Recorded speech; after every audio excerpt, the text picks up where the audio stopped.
Hello everyone, a very good afternoon and welcome to Byju's Exam Prep. Welcome to the discussion on internal security.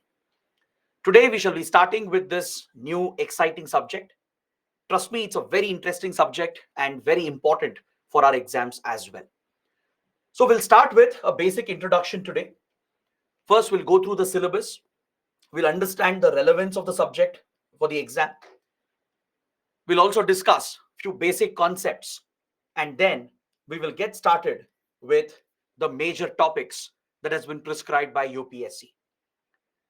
So first, let me tell you that internal security, by its very nature, happens to be a very dynamic and interesting subject because it essentially deals with the security issues and challenges that are facing the country. We deal with very exciting topics like cybersecurity, terrorism, intelligence, border security, etc. So this subject is largely a mains oriented subject. If you have gone through your syllabus, I'm sure you would already know that this subject is part of GS paper 3. That is after Indian economy, science and tech, environment ecology, disaster management. After all these subjects, at the end, we have internal security under GS paper 3. So this is predominantly a mains oriented subject, but it can be relevant for your prelims as well. Is that clear? There can be few questions in your prelims examination as well. And the best part about internal security is that it is multidisciplinary, meaning it is connected to many other subjects. It shares very close connections with international relations under GS paper 2. For example, topics like money laundering, as I told you, cybersecurity, terrorism, etc. This is something we will partly cover in international relations as well. The challenges that come from across our borders is something we deal with in IR and as well as in internal security. Apart from that, it is connected with polity, economy, a bit with history and geography as well, and even with science and technology. So it shares connections with many other subjects. It means whatever we study here will not only help you in GS paper 3, right? It will help you in other subjects as well. That is why you need to pay attention and ensure that you cover the subject comprehensively. Now, many students make a mistake. They often neglect the smaller subjects while giving more priority only to the larger subjects. But sometimes this approach could be wrong because in UPSC exams, every single question matters. The best part here is that it's a very small subject, yes, but you can't neglect it. You can't be complacent because you get short questions. And trust me, if you prepare well, if you attend all the classes, cover your current affairs, you can score very well in this particular subject. That is the advantage. So in your mains, under GS paper 3 itself, you're going to get 4 questions. 4 direct questions from internal security in GS paper 3, guaranteed. Apart from that, there can be few questions related to internal security in the other subjects. Whatever we study here, it can help you answer a question in the other papers. Let's say there is a question on money laundering. The question might come in economy section. And what we have studied here, you can apply it there in the Indian economy part as well. Let's say we have studied about the IT Act and the IT rules. That could help you in polity as well. There could be a polity related question. Then whatever we study with regard to cross-border terrorism and the border threats, that could help you in IR, in international relations. Topics like cybersecurity, advances in the field of technology, which is applied in security, could be connected with science and technology. For example, drones in warfare, artificial intelligence in warfare.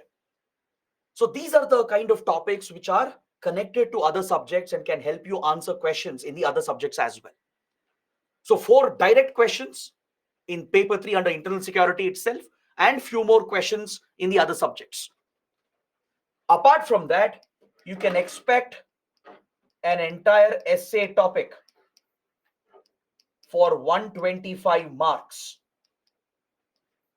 There could be an entire essay on, let's say, Naxalism in India, or India's security challenges, or how AI could pose a security threat, the misuse of AI, how it can create security challenges, or misuse of social media and how it can create security challenges. This could be a beautiful essay topic for 125 marks. So, according to me, at least 200 marks in your mains can be connected with internal security.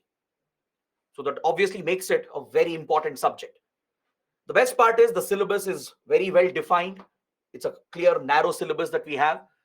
Once we cover everything, once we finish all the static part, that is all the concepts, the background, etc., then you just have to focus on the dynamic part, which is nothing but your current affairs.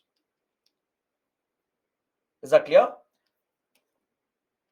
So since it is a mains oriented subject, I will ensure in class that the discussion will be analytical. We'll not just give some history and facts. That is something you can pick up from any book as well. The classes will be focused on analytical discussions. We'll have a debate on every issue so that you develop your own opinion, which you can present in your answers. Because that is what UPSC is expecting in mains. UPSC is not expecting you to memorize definitions and just reproduce them. Rote learning will not help you in this exam. You have to understand the concepts, the factual part as well, along with the current affairs part, and then present your arguments, your opinions. Understood?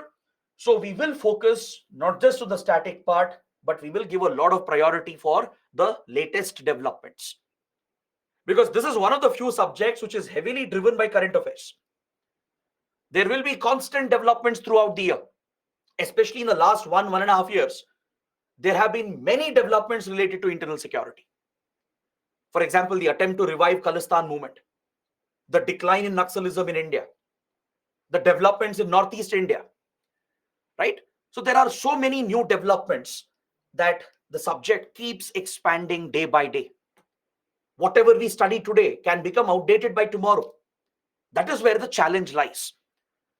So if you're strong in your concepts and background, and if you're up to date with current affairs, then no one will stop you from scoring well in this subject. Nothing can stop you from scoring well in this subject. Is that clear? So with this basic outline, I would like to introduce you to the syllabus given by UPSC.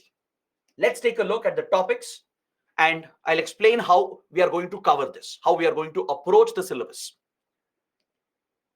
The first topic is about linkages between development and extremism. Essentially, we will understand how development is connected with extremism.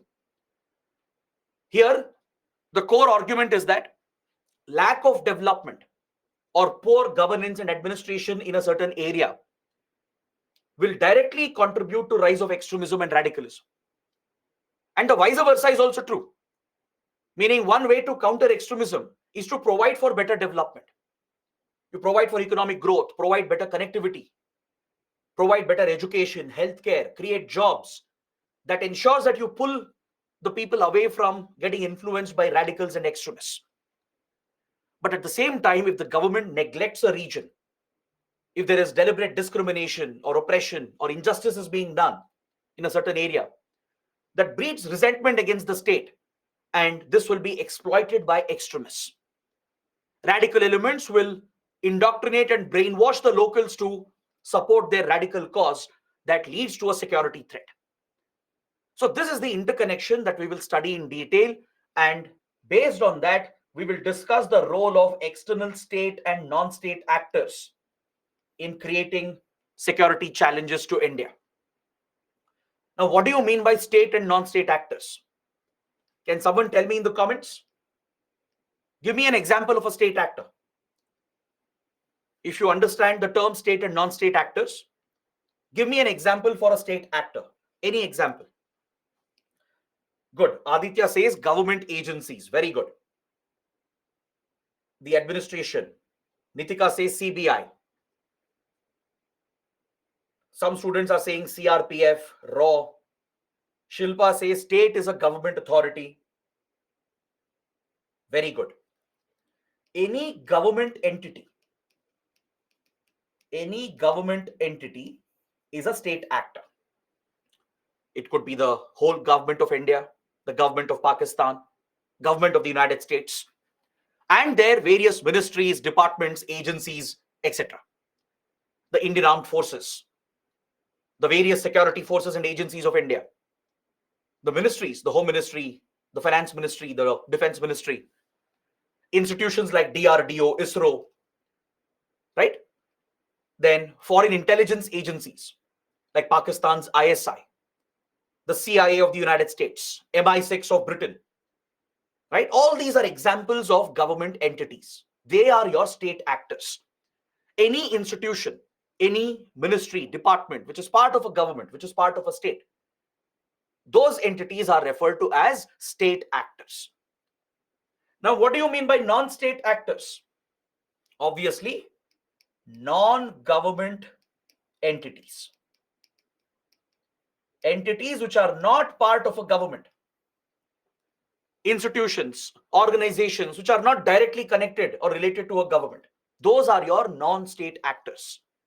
Now, can someone give me examples for non-state actors? Very good. Nikhil says groups like LTTE, Lashkar-e-Toiba, Jaish-e-Mohammed. Himanshu says pressure groups and terrorists. Prithvi, Aditya, Shruti, they are saying NGOs.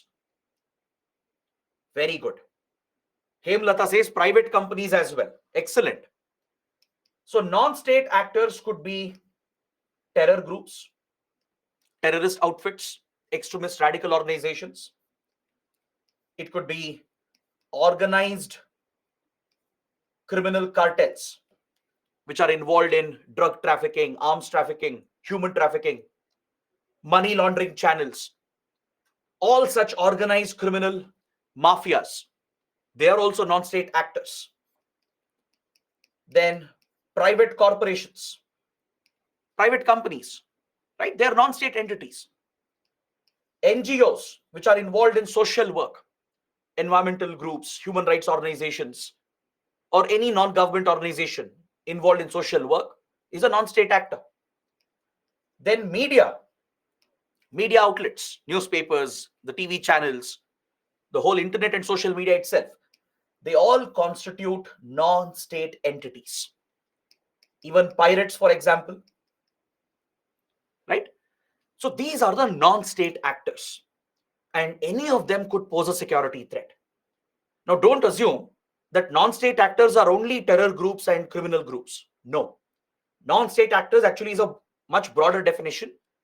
Even a media organization could be misused by a foreign government to create problems for us. An NGO could be sponsored by a foreign intelligence agency to cause destabilization in India. Private companies could be colluding with criminal groups to create security challenges.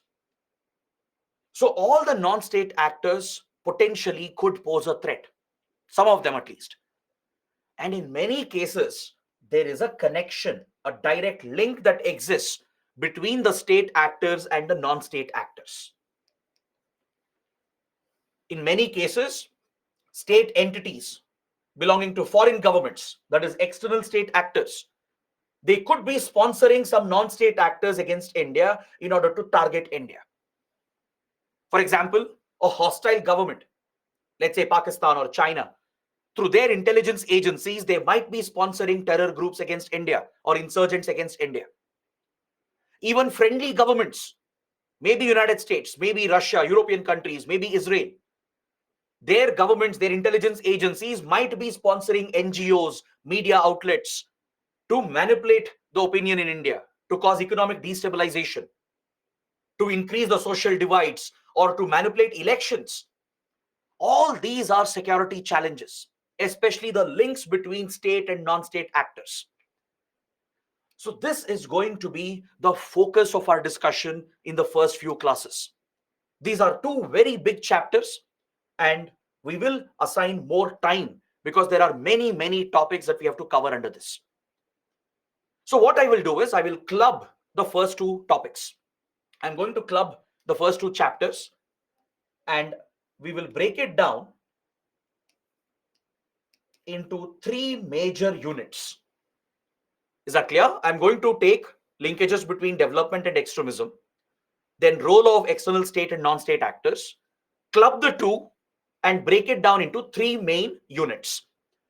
First, we will focus on Maoism, which is also called as Naxalism in India. Next, we will study about Northeast insurgency. Is that clear? And finally, we will take a look at religious extremism, state-sponsored terrorism. So here we will be focusing on issues like the Khalistan movement, which has affected Punjab. We will discuss the separatist movement, insurgency and terrorism in Jammu and Kashmir. So these are the three main units that we are going to cover in the first 5 to 6 classes. Is that clear? Maoism, also called Naxalism, which is a type of left-wing extremism in the country. Then state-sponsored terrorism, especially the terror that emanates from Pakistan. How Pakistan has nurtured various terror groups against India. How it has misused religion to wage a war against India. So there we will discuss the Khalistan movement, insurgency, terrorism in J&K, and we'll also focus on Northeast insurgency. These are the major units that I'm going to cover as part of the first two topics. All right. Then we head towards the smaller chapters. We have a chapter on communication networks, media, and social media, and how they can be misused to create security challenges. Every media platform can be potentially misused, from radio channels to TV channels to newspapers to the internet and social media. These communication networks, if they are misused by the enemies of the nation, by hostile state actors or non-state actors, this could create major security issues for the country. So we will study this in detail with special focus on misuse of social media. Because whatever happens in the virtual world can have a real world impact. Is that clear? Fake news, for example, propaganda, which we see on social media platforms, can have a real world impact, a real world security impact. So this is what we'll study here. And we will also focus on the basics of cyber security. We'll focus on cyber crimes, cyber warfare, cyber terrorism, and understand how India is prepared to deal with the cyber security challenges. Next, we will take up a discussion on money laundering, which is an economic offense. Money laundering, which is a grave economic offense, it's not just an economic threat, it is a national security threat. Is that clear? I'll repeat this point. Money laundering, even though it's essentially an economic crime, it's not just an economic threat to the economy of the nation. It can become a national security threat. Why? Because there is a direct connection between organized crime, money laundering, and terrorism and insurgency. Please make a note of this as well.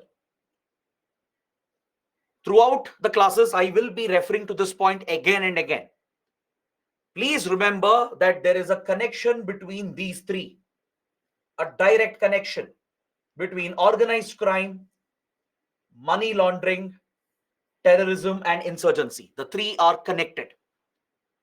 Is that clear? We will understand how through our classes. Next, we will focus on border security, border management, and what security threats are present along the borders of India. the land borders, maritime borders of India. This is where UPSC has mentioned the linkages between organized crime and terrorism, but I'll be discussing this throughout the subject. When we are discussing Maoism, Northeast insurgency, or issues in Kashmir and Punjab, there itself I will be covering these connections between organized crime, terrorism, and money laundering. That will keep coming up throughout the subject. Then finally, we come to the last chapter, which is a very factual chapter where we have to study various security forces and agencies of India and their mandate. We have to get a basic idea about the law enforcement agencies in India, like NIA, CBI, etc. Even the intelligence agencies of the country, like IB, RAW, and the others. The border guarding forces, the paramilitary forces of India, right? And even topics like defense reforms, some recent defense reforms, etc. So here we will study the security forces and agencies and their mandate. So this essentially is the syllabus given by UPSC.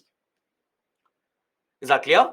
So please attend all the classes over this weekend and the coming weekend. We will cover everything comprehensively and ensure that we will cover not just the static part, but even the dynamic part. Now, what material do you need to prepare for this? Do you need a textbook? Do you need any pre-prepared notes? Let me tell you this. You don't need any textbook for this subject. Trust me on this. Because the subject is so dynamic, right? It keeps evolving. Issues keep changing. Don't waste your time on any standard books. It's not necessary. But let's say you don't have a basic background in these topics. Then okay, maybe any standard book in the market, you can just go through it once. You can read it like a storybook, like a novel. But other than that, what we discuss in class, the class PPTs, the class notes that you're going to make, that will be more than sufficient along with your current affairs preparation, which will continue even after the classes. In the class, I'll ensure that whatever we discuss is up to date. I will cover even recent developments as recent as last week or yesterday as well. Understood? So I will keep the discussion up to date. But what about after the classes? After the classes end, you still have a long time before your exam. There could be many new developments. That is where you focus on current affairs. Watch our Hindu analysis, right? Then attend the weekly webinars, the current affairs webinars that we conduct on Tuesdays and Thursdays. Use the magazine, the monthly magazine that we provide you. Then visit basic websites. I would like to mention a few basic websites that could help you.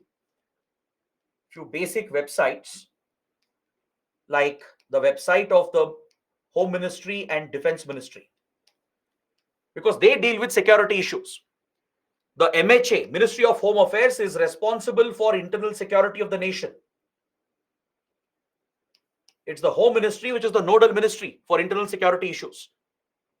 So within the borders of India, any security challenge comes under the domain of the MHA. Understood? Including border security and border management. It's the domain, the jurisdiction of MHA. Then all external issues, external security challenges will come under the Defense Ministry. So visit their websites. Visit the websites of various security forces. Visit the official websites of various security forces and agencies in the country. Like, for example, the website of NIA, the website of CBI, the website of Coast Guard of India, etc. This will give you a lot of information, official, authentic information from the government. So whenever you find time, spend 15 minutes, 20 minutes on a website, go through, navigate the website, see if you find anything relevant to the syllabus and try and make notes from it. Based on what we discuss here, right, now that you know the syllabus, the moment you look at the website, you'll get to know this topic is relevant, this is not relevant. So navigate through the website, spend some time, spend some 20 minutes on each website whenever you get some time, and whatever relevant points you find, try to make notes from that. Then there are good think tanks which do a lot of work in the field of security. They bring out research material, expert articles. Think tanks like ORF, Manohar Parikar Institute for Defense Studies and Analysis, MPIDSA. These are think tanks which do phenomenal work in the field of security. ORF is Observer Research Foundation. All right, it works closely with the government. It's partly funded by the government as well. It's a private think tank actually. It works closely with Foreign Ministry and various other government departments and agencies. Then IDSA is an entirely government funded think tank. It's named after Manohar Parikar, the former Defense Minister of India. So visit their websites, follow them on social media, right? Visit their websites and even follow these institutions on social media. That will give you a lot of updates, some recent developments, recent agreements which are being signed, deals which are being signed, new initiatives which are being taken. You'll get constant updates and accordingly you can prepare. So the best source for current affairs would be your newspaper itself. Newspapers like the Hindu or the Indian Express. It's your choice. Either of them is good, or if possible, both. You can read selective articles from both. You can watch our Hindu analysis every day, right? Make use of all the current affairs material that we provide. And this is more than sufficient. Understood? So you just have to concentrate in class, use the PPTs I'm providing you. And as I discuss, I expect all of you to make notes. Keep a separate book for the subject. I'm not going to dictate anything. We are not in primary school to dictate notes. And even if I dictate notes, that will not help you. UPSC is not expecting memorized answers, right? So as I discuss, any key points that come up, make a note of it. Wherever necessary, I'll slow down. I'll repeat it again. I'll put a star mark like this, highlighting that this could be relevant for the exam, right? Wherever possible, I'll tell you this is relevant for prelims or this is relevant for mains. So please make notes of this, and this will become your basic reading material. Is that clear? And rest everything is current affairs. So that is why the subject is actually easy and interesting. Many students have a wrong assumption that this is very difficult. It's not. Compared to other subjects like, let's say, history, this is actually much more interesting and much more easier as well. And for sure, you can score well in this subject. Is that clear? Now, let us begin with few basic introductory concepts today. Then after a break, we will take up the first major chapter. I'll be beginning the discussion with linkages between development and extremism. And here, I would like to explain the concept of extremism. I want you guys to understand the definition of extremism first before we get started, because we will keep using these terms. Terms like extremism, insurgency, terrorism, these terms will keep coming up. So it's better you know what it exactly means. How can we define it? Got it? Now, before I start, can you let me know if you have any questions, any doubts based on what I have discussed? I'll give you a few minutes. Take your time, ask me questions quickly. I'll try to answer that for a few minutes, and then we will start with the definition of extremism.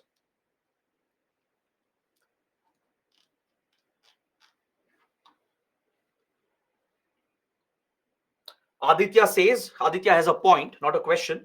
He says that this subject should actually be made mandatory at school level itself, especially with regard to cyber crimes, given that present day challenges are largely coming through online transactions. That's very good, Aditya. Actually, that's a great suggestion. Interesting subjects like these, which are relevant to our day-to-day lives, at least partly should be introduced at the school level. Some changes have happened. NCRT has done a lot of reforms. But yes, with regard to cyber awareness, cyber safety, safety on social media, how to identify fake news, this is something we should teach our children as well, right from the school level. You can actually provide this as a suggestion in one of the questions, in one of the answers that you'll be writing. Vritika is asking, can PSIR and international relations aspects can also be covered from here? Yes, some aspects. Some aspects like border security, counter-terrorism, etc. that is connected with IR, as I mentioned. So that part will help you in IR as well. Gaurav is asking, sir, what is the weightage of the subject? I already mentioned that at the beginning itself. In GS paper 3, under internal security, you will get 4 direct questions for your mains. Correct? which is 50 marks, two 15-mark questions, which is 30 marks in total, and two 10-mark questions, that is 20 marks. So 30 plus 20, 50 marks guaranteed in GS paper 3. Plus maybe a essay topic, 125 marks. Maybe related questions in other subjects, maybe one in IR, one in science and tech, one in economy. So definitely it would be anywhere between 70 to even up to 200 marks if you're lucky, right? So that is the weightage. In prelims, we can't say that. There is no guarantee whether questions will come. Sometimes it can be zero. You may not get any question from here in prelims, but sometimes you might get, let's say, 3, 4, 5 questions. We can't put a number on it because UPSC that way is unpredictable. There is no set format for that. Let's say there could be a prelims question on a new malware which has been discovered, a new cyber threat, a prelims question, right? A question on, let's say, NIA or CBI, a question on some terror groups. We never know. So just say that anywhere between 0 to 5 is what you can expect in prelims. It will change from year to year, but it can be relevant for prelims as well. But it's largely a mains-oriented subject. Akash is asking, can individuals can also be seen as non-state actors? Yes.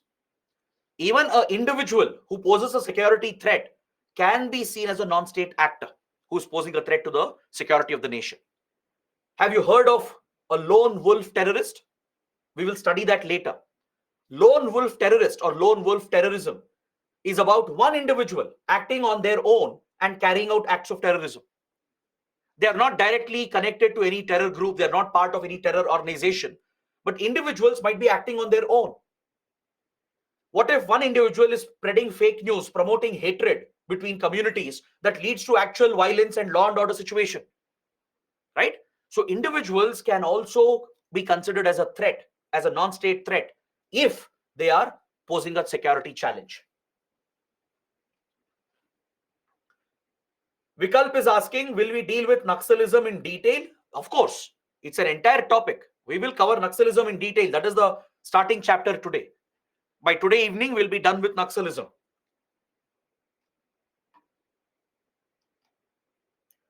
Gaurav says Dawood Ibrahim as well. Partly yes, because Dawood Ibrahim is an organized criminal. He's part of, he heads a organized criminal cartel, the D gang or the Dawood gang, right, which has been involved in drug trafficking, arms trafficking, etc., has been involved with terrorism, Pakistan-sponsored terrorism against India. So we will touch upon those topics as well.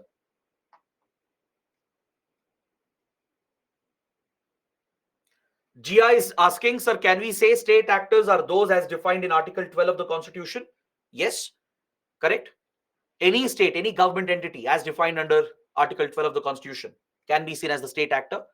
But it could have a broader meaning as well, because Article 12 is only about Indian state actors.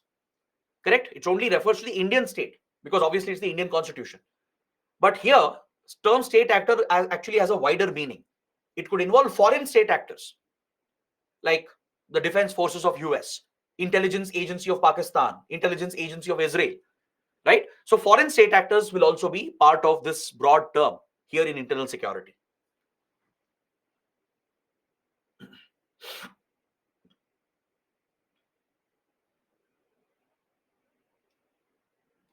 All right. So guys, these are the questions. Now, if you're ready, if you're prepared, we'll begin with the first discussion. We'll start with the definition of extremism. There are a few basic concepts I would like to cover for some time. And as I told you, after that, we'll take a break and then we'll get started with Naxalism. So what is extremism? If someone asks you, what is extremism? How do you define extremism? Is terrorism the same as extremism, or is there a difference between the two? Right? These are conceptual questions. You can't simply mug up and by heart the definition and just reproduce it. So as a UPSC aspirant, as a serious civil service aspirant, you should know these basic concepts. You should be able to define them on your own, in your own words. Don't even take my definition, right? In fact, I don't have a standard definition. I will explain it in a different way in every class. In each class, the definition I give will be slightly different because I'm keeping it more open and generic so that you understand the concept. You don't have to mug up and by heart these definitions. Let's understand what is extremism and how it is slightly different from terrorism. See, extremism has a wide range within it. There is a wide range within the term extremism. For example, extremism can be something as simple as believing in a radical thought, believing in a radical ideology,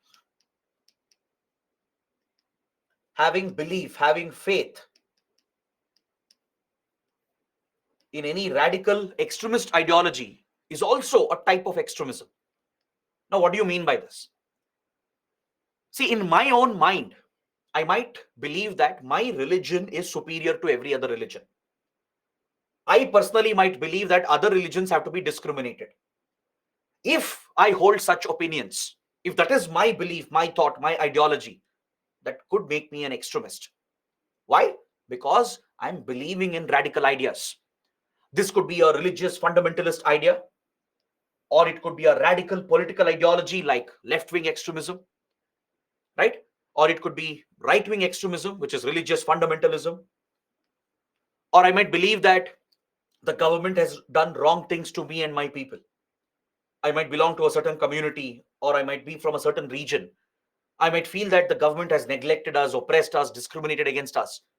So I will have a perceived sense of injustice, right? I might feel that wrong things have happened to me and justice has not been delivered by the state. So I have grudge against the state. I seek resentment. I seek revenge against the state. Or there is a genuine lack of development. Genuinely, the region has been neglected. I belong to a certain region and my area has been neglected by the government for decades. There has been no development. There is utter poverty. There is corruption. There is no socio-economic improvement. Whereas some parts of the country are developing.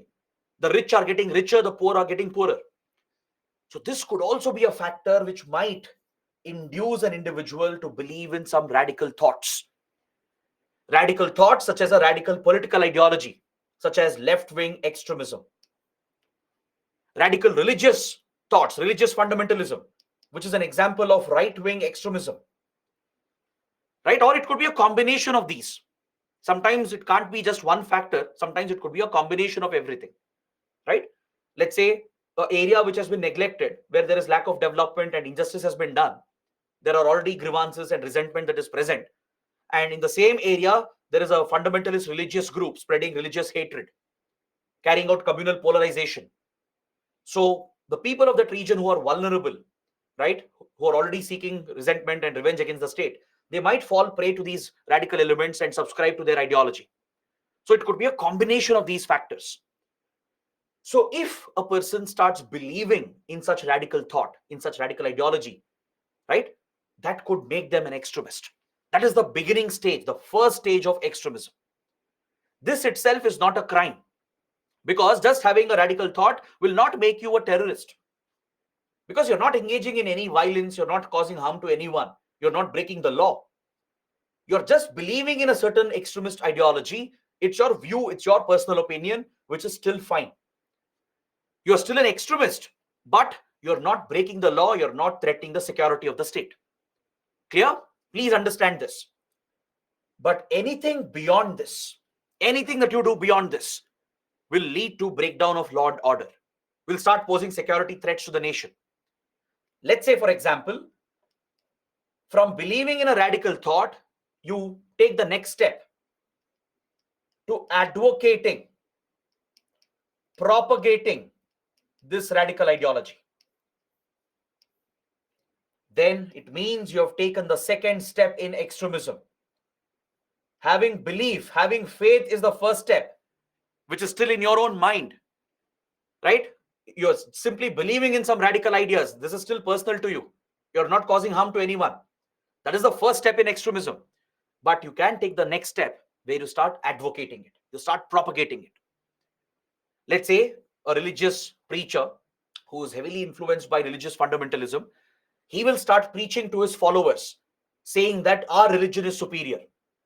We should target the minorities. Minority religions are a threat. this advocation, this promotion of radical agenda becomes the second step. The advocation and promotion of these ideas, the propagation of these radical ideas is the second step in extremism. Then comes the third step. The third step is extending support directly or indirectly to acts of actual violence. There could be elements who are engaged in violence in the name of extremist ideologies. There could be terrorists, insurgents committing brutal acts of violence. They will need some support from the outside. They might need funds, they might need shelter, they might need logistical support. If a radical element extends that support directly or indirectly, this becomes the third step in extremism. Extending this support, either directly or indirectly, doesn't matter. Any kind of support given to an act of violence, right, is also an act of extremism. That person themselves are not involved in the act of violence, all right, but they believe in the ideology so much that they are ready to tolerate the violence, even support that violence if required. Is that clear? Imagine there is a conflict zone. Already a conflict has broken out between the local population and the government, right? An insurgency or a terrorist movement is going on, and some locals, right, who hold resentment against the state, they first believed in the radical ideology, then they started propagating it. Now they've reached a stage where they want to give support directly or indirectly to the acts of violence being committed. So the terrorists and insurgents are engaging in the violence against the state and against civilians. But some of these extremists might give funds to them. They might give shelter to them, provide food, provide logistical support, arrange arms and weapons, arrange vehicles for them. Any such support given directly or indirectly is the next step in extremism, because you're directly aiding the act of violence. You're giving direct support to acts of insurgency and terrorism. Then comes the final step, the fourth step.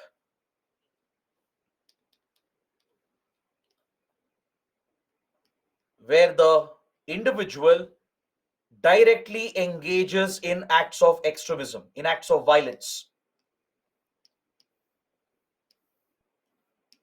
This is the fourth and final step in extremism. All right. So here, when the actual violence is committed, there are different types that we can classify. There's something called insurgency, right? And the worst form of extremism is terrorism. Terrorism is the worst form of extremism, the last stage in extremism. I would even say this is the fifth stage, the last stage, because terrorism is the worst of all other forms of extremism. Because in terrorism, there is an attempt to strike fear in the society. The word terror essentially refers to fear. Brutal violence, mindless violence is used by these extremists to kill as many people as possible, to target security forces, to kill innocent civilians as well. So such brutal acts of violence, right, they get classified as acts of terrorism, which is the last step in extremism. Is that clear? So other than that, there is also something called as insurgency or separatism. The terms like militancy, insurrection, all these are the final stages in extremism where it actually results in violence, where it actually turns into a security threat to the nation. Is that clear? So this is what you mean by extremism. There is no single definition for this. You can say that extremism has a wide spectrum, a wide range within it. It could be something as simple as believing in a radical thought, or it could be advocating extremist views and opinions on political lines or religious lines. Then it could go to the next step where extremists give direct support or indirect support to those committing acts of violence. And finally, that person might directly get involved in committing those acts of violence, right? The radicalized individual might join an insurgent group and commit acts of insurgency, or they might join a terror group, commit acts of terrorism. So this is the last stage in extremism, but terrorism is the worst form of extremism. Clear? So terrorism is not directly equated with extremism. There is a subtle difference here. I can simplify this by saying that all extremists are not terrorists. I'll repeat, all extremists need not be terrorists. Please understand this. Someone who's just believing in a radical idea, you can't call him a terrorist.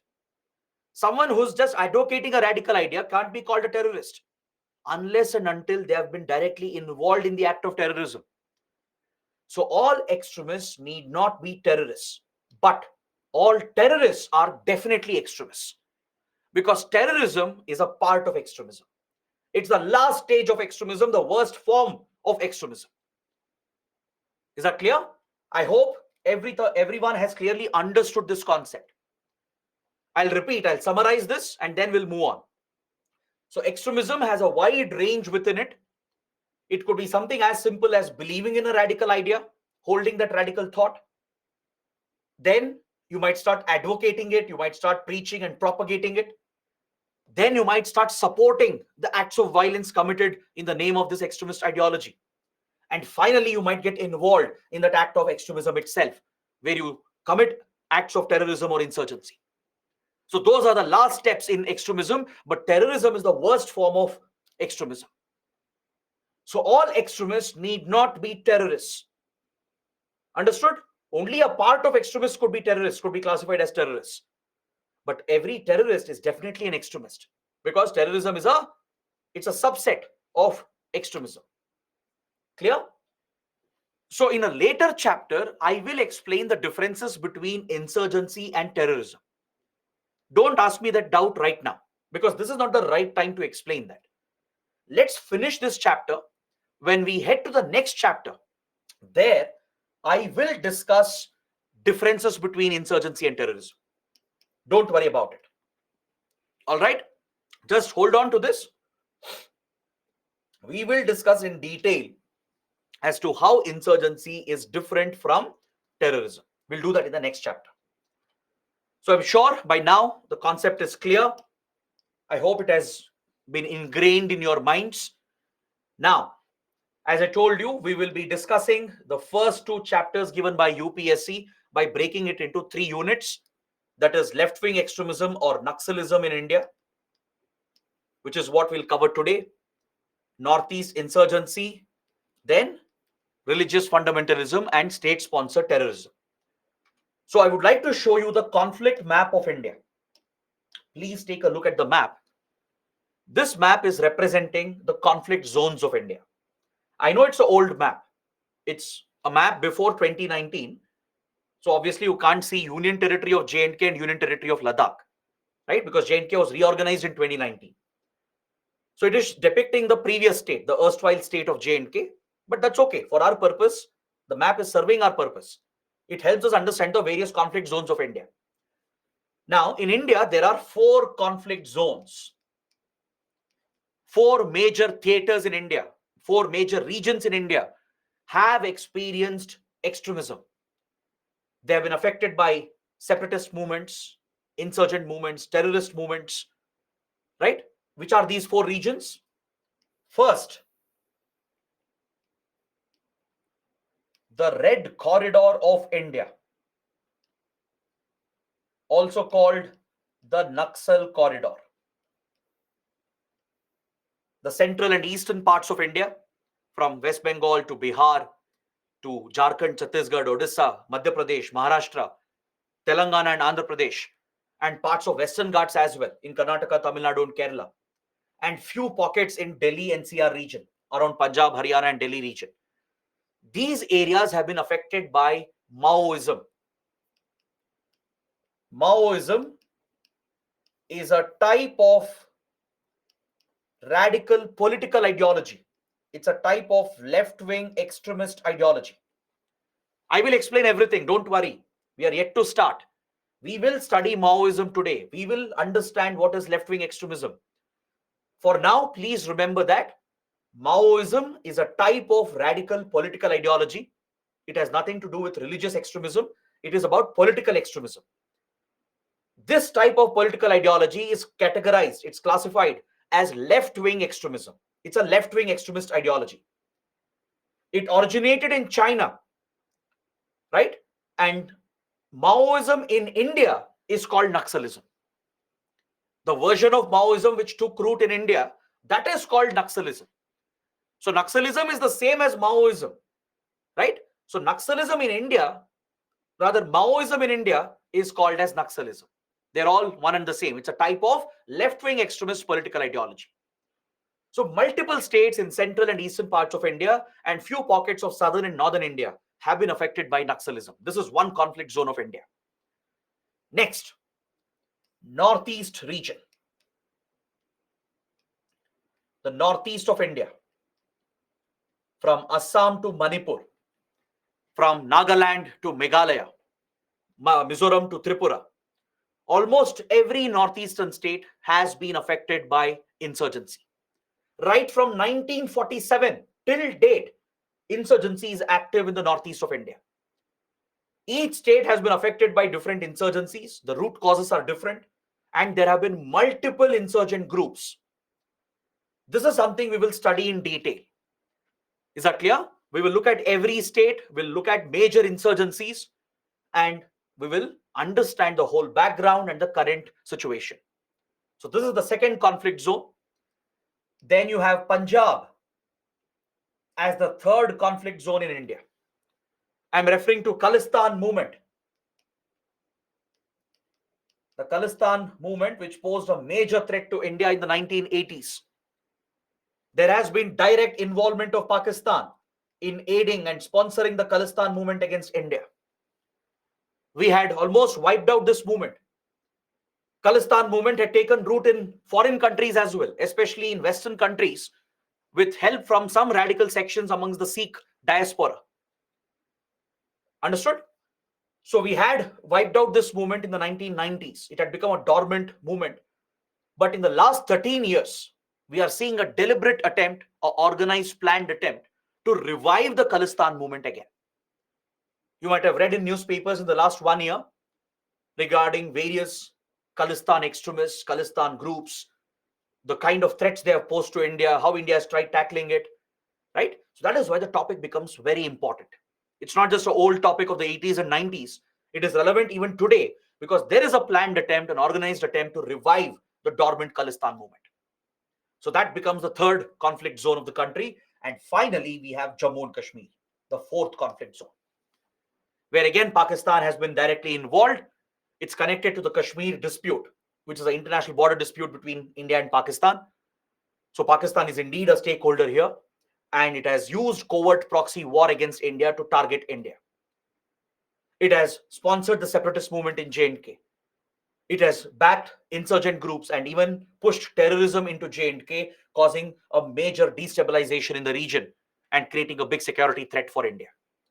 So these are the various conflict zones that we are going to study and cover throughout these classes.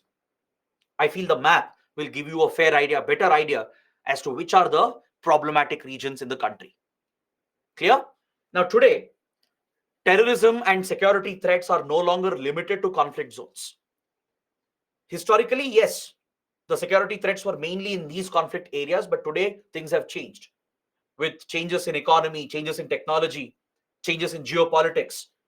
Today, the security threats can be anywhere. Even cities like Delhi, Mumbai have been targeted. Our cyber infrastructure is being targeted. Our economic system is being targeted, right? So there are many other threats we will study as well, which is pan-India, meaning across India. Some threats are limited to our conflict zones, which are border states and remote areas, like forested areas in Odisha, the remote areas of Northeast India, border regions like Punjab and J&K. That's where we have seen traditional threats. But across the country, across the length and breadth of the nation, pan-India, we have seen security threats emerge. So that is exactly what we will be studying throughout our classes. Now, since I was using the term political extremism, I was using terms like left-wing extremism, right-wing extremism. I think it's better you understand what is left-wing ideology and what is right-wing ideology. That is again a basic concept.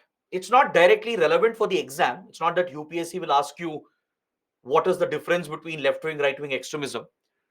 But since left-wing extremism is very much part of our syllabus, right-wing extremism is also part of our syllabus, you should understand these terminologies. So let's have a quick discussion on this, a small discussion to give you an idea as to what these ideologies are. And then we will talk about the first chapter. After this, I'll be starting with development and extremism in India. This will give you the foundation for Naxalism, essentially for left-wing extremism, and we can apply some of the points to other topics as well. Got it? So before we start with Naxalism and linkages between development and extremism, let's spend a few minutes on understanding these radical ideologies and different political ideologies. So here, I would like to issue a disclaimer, a commitment, a promise from my side, because starting from now, we will be dealing with some sensitive, controversial topics. Is that clear? The nature of the subject is such that we cannot go ahead, we cannot do justice to the subject without addressing and discussing controversial topics. There will be discussions related to religious fundamentalism. There will be discussions related to political extremism, right? So I will promise from my end that the discussion will be neutral.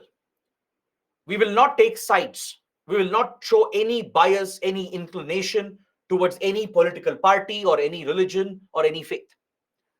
This is what I will expect from you as well. I'm sure all of you are part of a mature crowd because you guys are civil service aspirants. Because today, see, we live in very interesting times and very difficult times. Today, the atmosphere has become so charged, so polarized, that you can't freely express your opinions. And that is the worst part, especially in the field of academics. As teacher and students, we both should have full freedom to discuss everything. Is that clear? There should be no restrictions when you study something, when you discuss something. That is the beauty of a subject. But due to the environment that we have, the political, geopolitical environment that has been created, largely on social media, things have changed. People have become more cautious about discussing sensitive issues.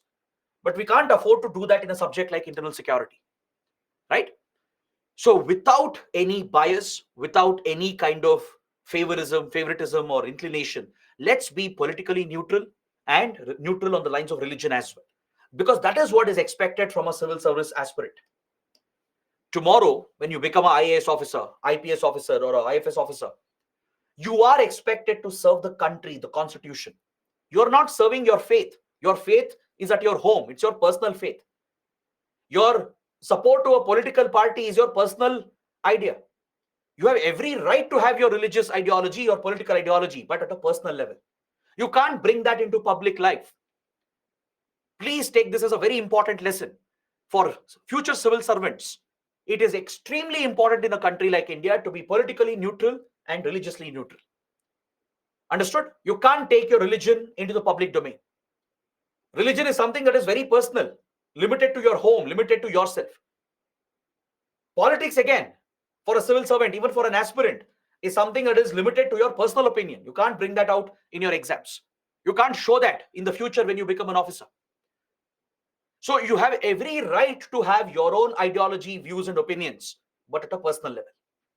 You can have your religious influence, your political influence, your affiliations. Nothing wrong with that. That's a basic right for everyone.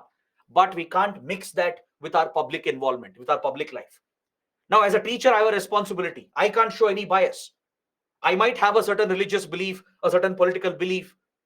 I can't bring that into the discussion because this is an academic discussion. I have to be neutral. And I would expect the same from you. So we will touch upon sensitive topics. I expect everyone to be as mature as possible and not react in an extremist or an irrational manner. All right. And also, please understand, when it comes to religious fundamentalism, no religion preaches extremism at its core. You cannot assign a particular religion and see that it is aligned with extremism and terrorism. That's a very wrong approach and a completely incorrect approach. Because every religion has its own core essence. No religion at its core preaches any kind of violence or any kind of harm. Be it Hinduism, be it Islam, Christianity, Sikhism, Buddhism, Jainism, they all have their beautiful aspects. But at the same time, in every religion, there is a strand of extremism. Extremism is not limited to one or two faiths. You find strands of extremism in every religion, in every faith. How is it possible? Just now I told you that no religion preaches extremism, but now I am saying in every religion there is a strand of extremism. How is it possible? It is possible because there are few elements, extremist political elements, who have misused their own faith, misinterpreted their own religion, given it a wrong interpretation, and they are misusing religious extremism for their political agenda. Is that clear? No religion is free from extremism. That is highly unfortunate. Even religions like Buddhism, which we often associate with principles like ahimsa, right? Buddhism is built on the principle, the foundation of ahimsa. Even in Buddhism, there is a strand of extremism. Look at Sri Lanka, look at Myanmar, classic examples of radical Buddhism. Sinhala radical Buddhists oppressed and targeted Tamil minorities in Sri Lanka. Radical Buddhists in Myanmar aligned with the army and targeted the Rohingya Muslims, right? So religion has nothing to do with extremism by itself. No religion at its core preaches extremism or violence. But there are these elements, these vested interests. They have an agenda. They have a political agenda, essentially. They want to manipulate people, divide societies, capture power for themselves. Political power, essentially. And for that purpose, they use religion. They misinterpret their own faith, giving it a wrong interpretation. They become self-appointed guardians of their religion. You don't need anyone to guard your faith. You don't need one organization or one leader to tell you he's protecting your religion. Right? Your religion is much larger than that. Religions have survived for thousands of years. No other group, no other community can pose a threat to any faith. Is that clear? So don't ever fall for these agendas, these ideologies. As civil service aspirants, I'm sure you would have realized this by now. If not, please realize it by now. Understood? Religion is something that is personal. Political belief is something that is personal. Right? Unless and until you're directly involved in politics or you're a regular citizen, then you have to keep your opinions neutral, especially in the civil services domain. Clear? In every faith, there is a strand of extremism. I will be discussing all of them. So I don't want any one of you to take offense to it. We will have to mention jihad, Hindutva, radical Buddhism, how Sikhism has been connected with Khalistan movement. Right? You see this in every strand. There are radical Christians as well around the world. There are extremist groups aligned with radical Christianity. Right? In Judaism, there is a radical strand. Is that clear? Right? This is not limited to any particular faith. In every faith, there is a strand of extremism, which is a result of vested interest, twisting their faith, misinterpreting it, and giving it a wrong interpretation. Why are they doing it? They're using religion to divide people, to divide societies, so that they will control the political power. Understood? So please see through this. Don't fall for any religious propaganda, political propaganda, and see things for what it is in a neutral, unbiased way. So in the class as well, I'll keep it completely neutral. We will discuss issues as and when it comes. In Khalistan movement, I will have to talk about its connections with Sikhism. How a beautiful faith like Sikhism has been misused by some radical extremists. Right? While talking about Pakistan-sponsored terrorism, I will have to talk about Wahhabism, Salafism, which is the core tenet of jihadist ideology. While discussing law and order situation in India, I will have to talk about communal polarization, the rise of radical Hindutva, how it poses a threat to India. Right? So don't take offense to any of this, because this is just an academic discussion. I hope everyone is on board. I hope everyone agrees with this. If you don't agree, please let me know in the comments. We can even have a small discussion on that if you want, if you don't agree with what I said. Next, let's take a look at political ideologies. What is left wing? What is right wing? I just will give you an idea. Based on that, we can continue the discussion. See, as human society evolved, as we became a civilized society, we developed different forms of governance and administration. At least until medieval times, we only had monarchies around the world. Some monarchs would be great leaders, rulers, benevolent leaders for their subjects, but some monarchs would be outright brutal. There would be no rights to the subjects. There would be authoritarian, brutal leaders. So monarchy was a concept of the ancient medieval times, which has worked in some cases, which has not worked in some cases. But as we evolved, as new ideas came about, right? New concepts came about. A civilized political model became accepted around the world. A more liberal ideology came up, right? Where there is tolerance, where there is acceptance of different communities, different groups, and democracy started taking a stronger root, starting with Europe and then spread around the world. But of course, democracy and tolerance is not something that's limited to modern times. There are there are examples of tolerance, democracy, diversity being tolerated even in ancient times. Look at ancient Indian civilization, for example, right? The Indian subcontinent has been a land where different ideas have thrived, different religious ideas have thrived. It's not just the non-Abrahamic religions which took root here, which took birth here, like Hinduism, Sikhism, Jainism, Buddhism, right? Even non-Abrahamic faiths which came in from the outside, like Islam and Christianity, and even Judaism, they've all been accepted and they've merged into a beautiful diversity that gives a complete diverse religious profile to the country. So as modern ideas came up, modern political ideas, modern ways of administration governance, different political strands have developed and we represent them on the political spectrum. With the European Renaissance, the French Revolution, right? New liberal political ideas came up, new forms of governance were adopted, democracy took root, right? And decolonization occurred later. Independent self-governing countries came up, and today democracy has become the norm largely, right? So within the political spectrum, right, there are different types of political ideologies, and some of them are acceptable in a civilized modern democracy. All right. Now I'll be drawing a box, I'll be drawing a boundary, and whatever is present within that box, only those ideologies are acceptable in today's modern civilized world, in a democratic constitutional setup. Anything outside the box is unacceptable. There is no place for extremist ideologies. Please understand this. Now, where exactly does the box lie? It lies over here.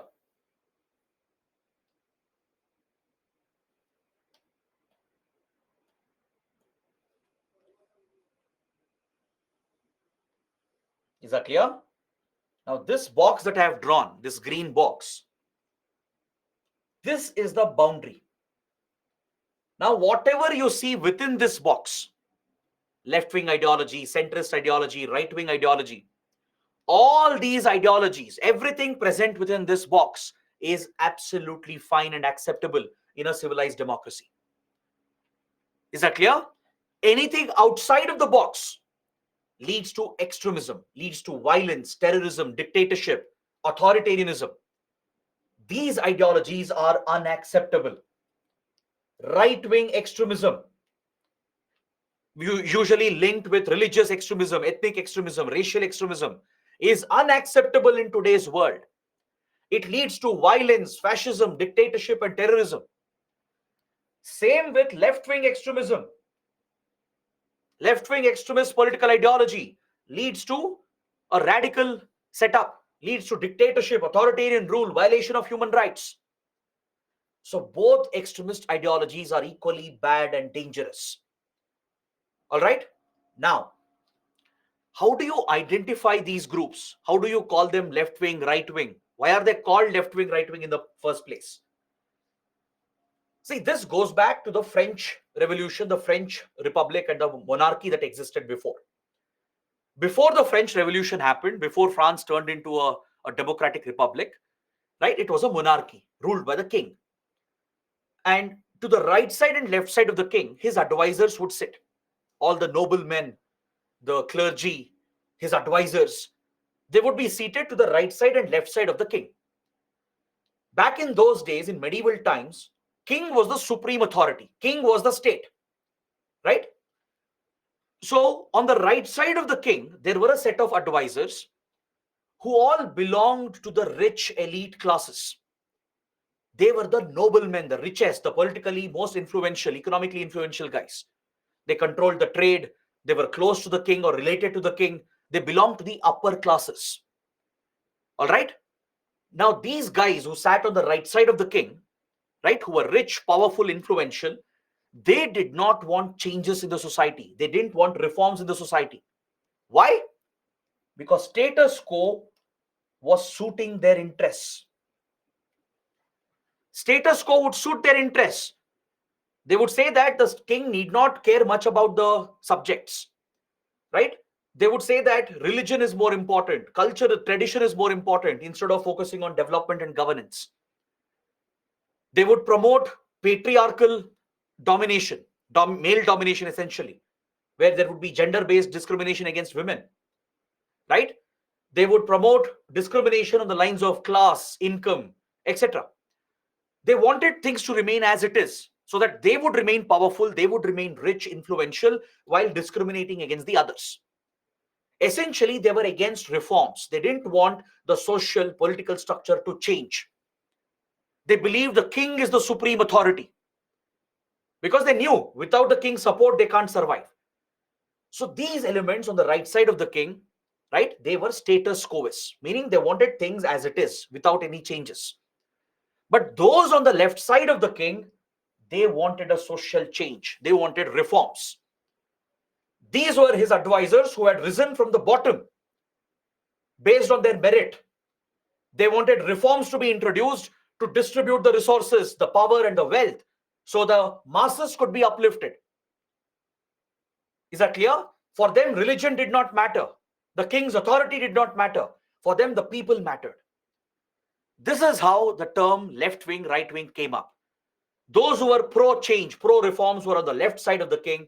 Those who were status quo, those who preferred status quo rather, right? Those who were closer to the king, those who gave priority to religion, culture, retaining their status, right? They sat on the right side, giving rise to the term right wing. Now, over the centuries, this has evolved. Today, you have right wing political ideology, left wing political ideology. It's not as rigid as it was before. It has gone through a lot of adaptations and evolutions around the world. And even here, there are different strands that have developed. For example, there is something called centrist ideology. In a democracy, in a modern democracy, if you ask me, this is the best kind of ideology to have. It's the most liberal, the most equal, inclusive ideology. It's based on liberal values, centrist political thought. It brings the best of left wing and right wing together. I'm not saying left wing is entirely bad or right wing is entirely bad. No, whatever is within the green box is acceptable. It's up to each citizen, each voter to decide which ideology they will support. Is that clear? Now, I might back right wing ideology. That's absolutely fine. It's well within the norms of democracy. Someone else might back left wing ideology, a left wing party. Even that is absolutely fine. Is that clear? Political rivalries will be there, but all these ideologies are acceptable in a constitutional democracy. The best ideology to have, right? It's hard to choose. You can't choose like that. But if you ask my personal opinion, I would say centrist ideology is the best of all as it brings the best of left wing and right wing together. It's the most liberal, most progressive. A political party or a organization which is truly centrist will believe in liberal values. It gives utmost importance to fundamental rights, human rights. It will balance conflicting views and opinions. All right, and it focuses on progress in the society.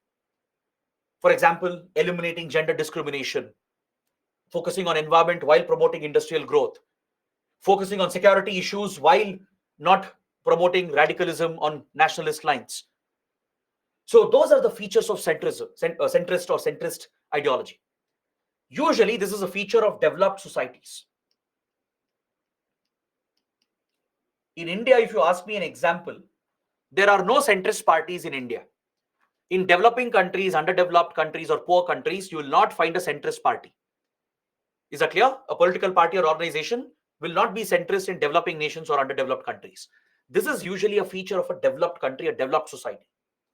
For example, if you look at Western Europe, let's say you look at Scandinavian countries like Sweden, Finland, Norway, Denmark, right? West European nations like Netherlands, then Belgium, Germany, France, to an extent Italy as well, UK, Austria, all these countries which are at a very high level of development, which have solved their social and economic problems, which provide a high standard of living, which provide priority for fundamental rights, human rights, etc. Right? There you find few centrist political parties. Not all of them. There are few centrist parties in these countries which are truly centrist, meaning they believe in liberal progressive values and ideas. In other parts, you don't find a truly centrist party. It's largely a feature of Western Europe. Is that clear? But I can give you examples of right wing, left wing, and something that comes in between the two. There's also something called left of center.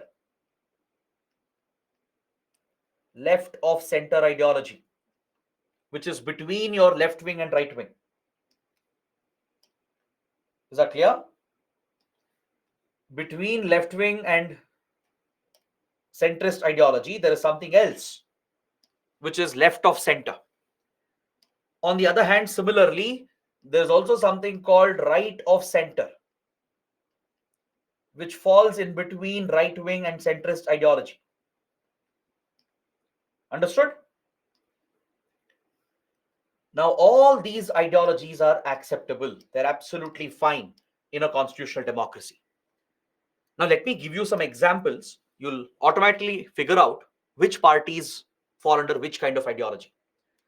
Now, if you're looking for an example for right of center and right-wing parties in India and around the world, the ruling BJP in India is an example. The Shiv Sena in Maharashtra, the AIADMK in Tamil Nadu. All these are examples of right-wing political organizations.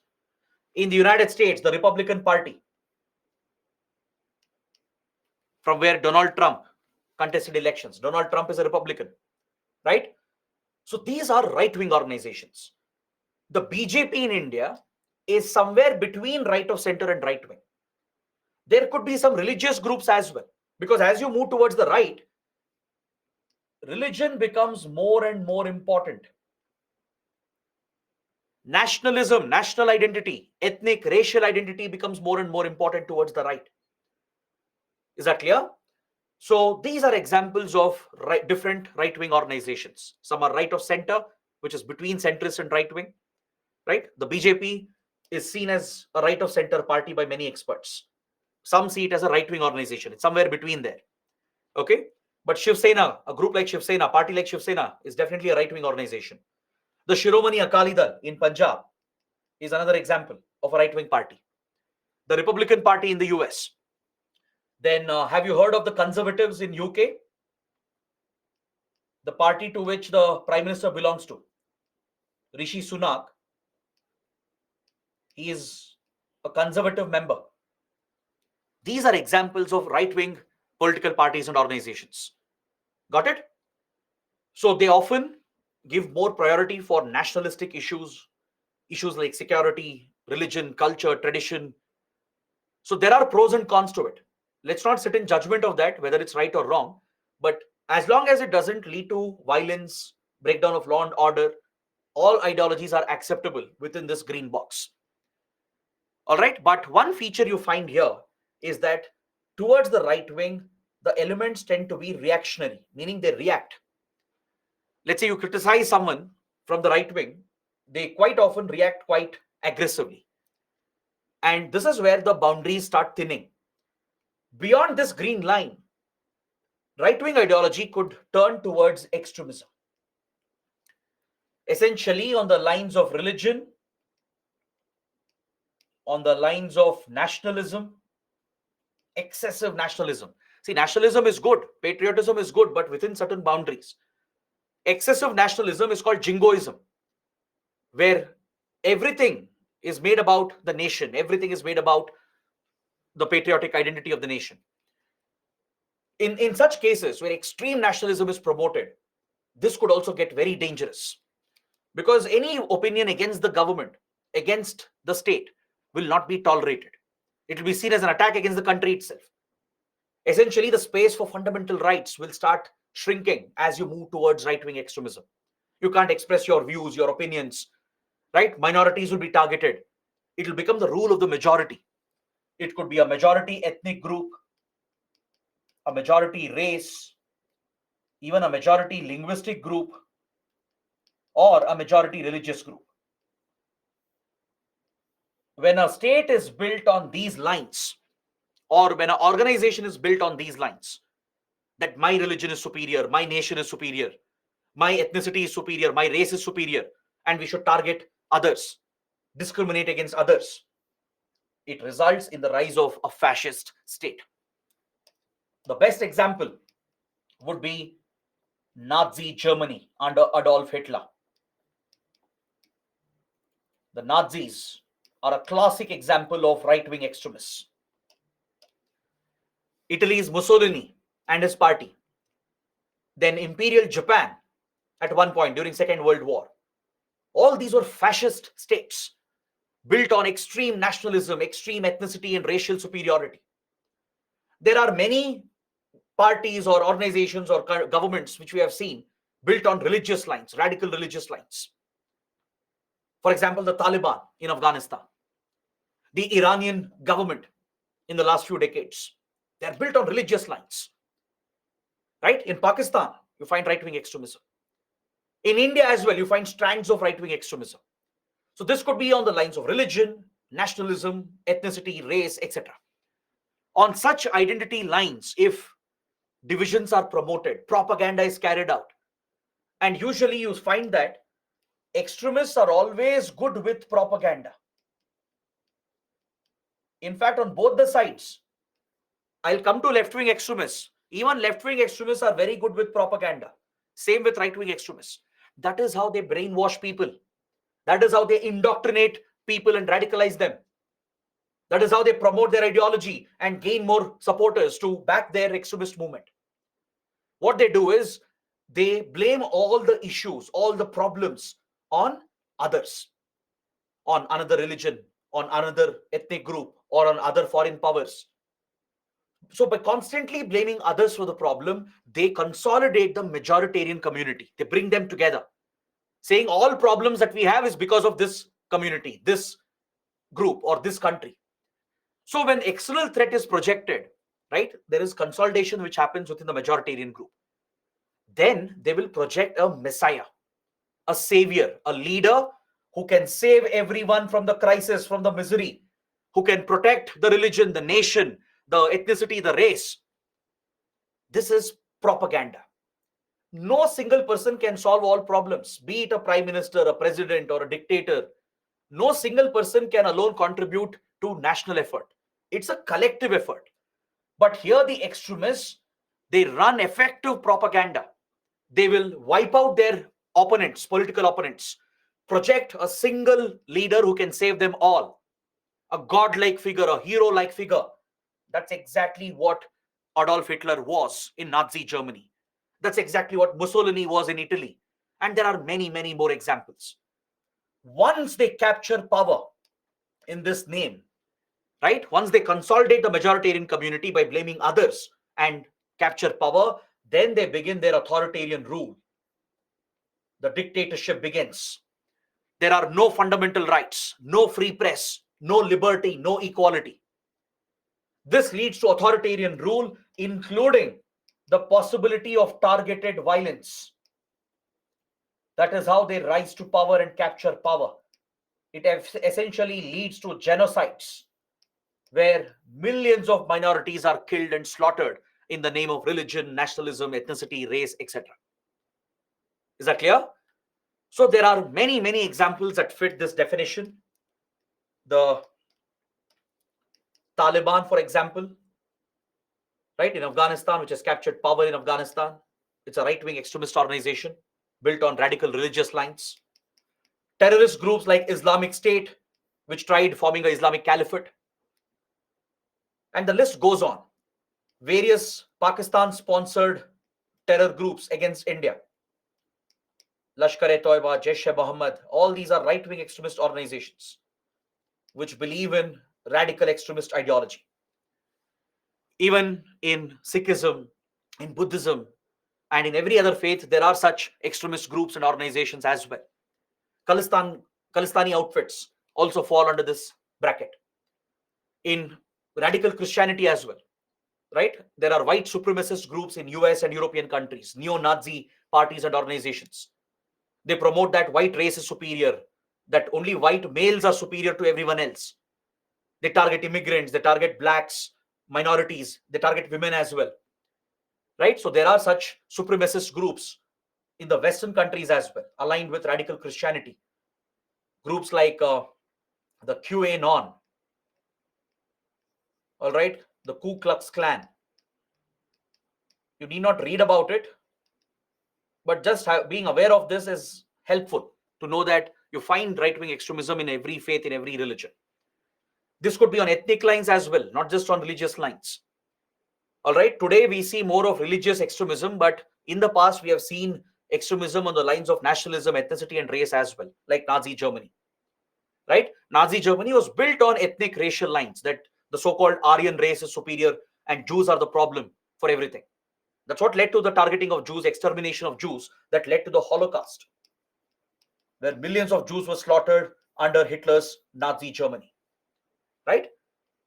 There are radical extremist Hindutva outfits, Bajrang Dal, for example, and various other religious groups attacking communities, attacking people, enforcing culture, so-called culture again, right? So they all fit the definition here. So all these groups, these outfits, fall under right-wing extremist organizations. But right-wing ideology itself is not bad. As I told you, ideology of the Republican Party, ideology of the BJP, the Shiv Sena, all this is acceptable, because as long as it is within the norms of a democracy, as long as they're not violating the law of the land, the constitution, it is fine. But the moment it becomes reactionary and crosses this boundary, that's when it turns to extremism. All right? Now, the same happens on the left. Now, if you look at examples, the Democrats in the US, the party that Joe Biden, Obama, Hillary Clinton belong to, that is a left of center party. The Democrats in US are an example. Then have you heard of the Labour Party in UK? The Labour Party is a left of center party.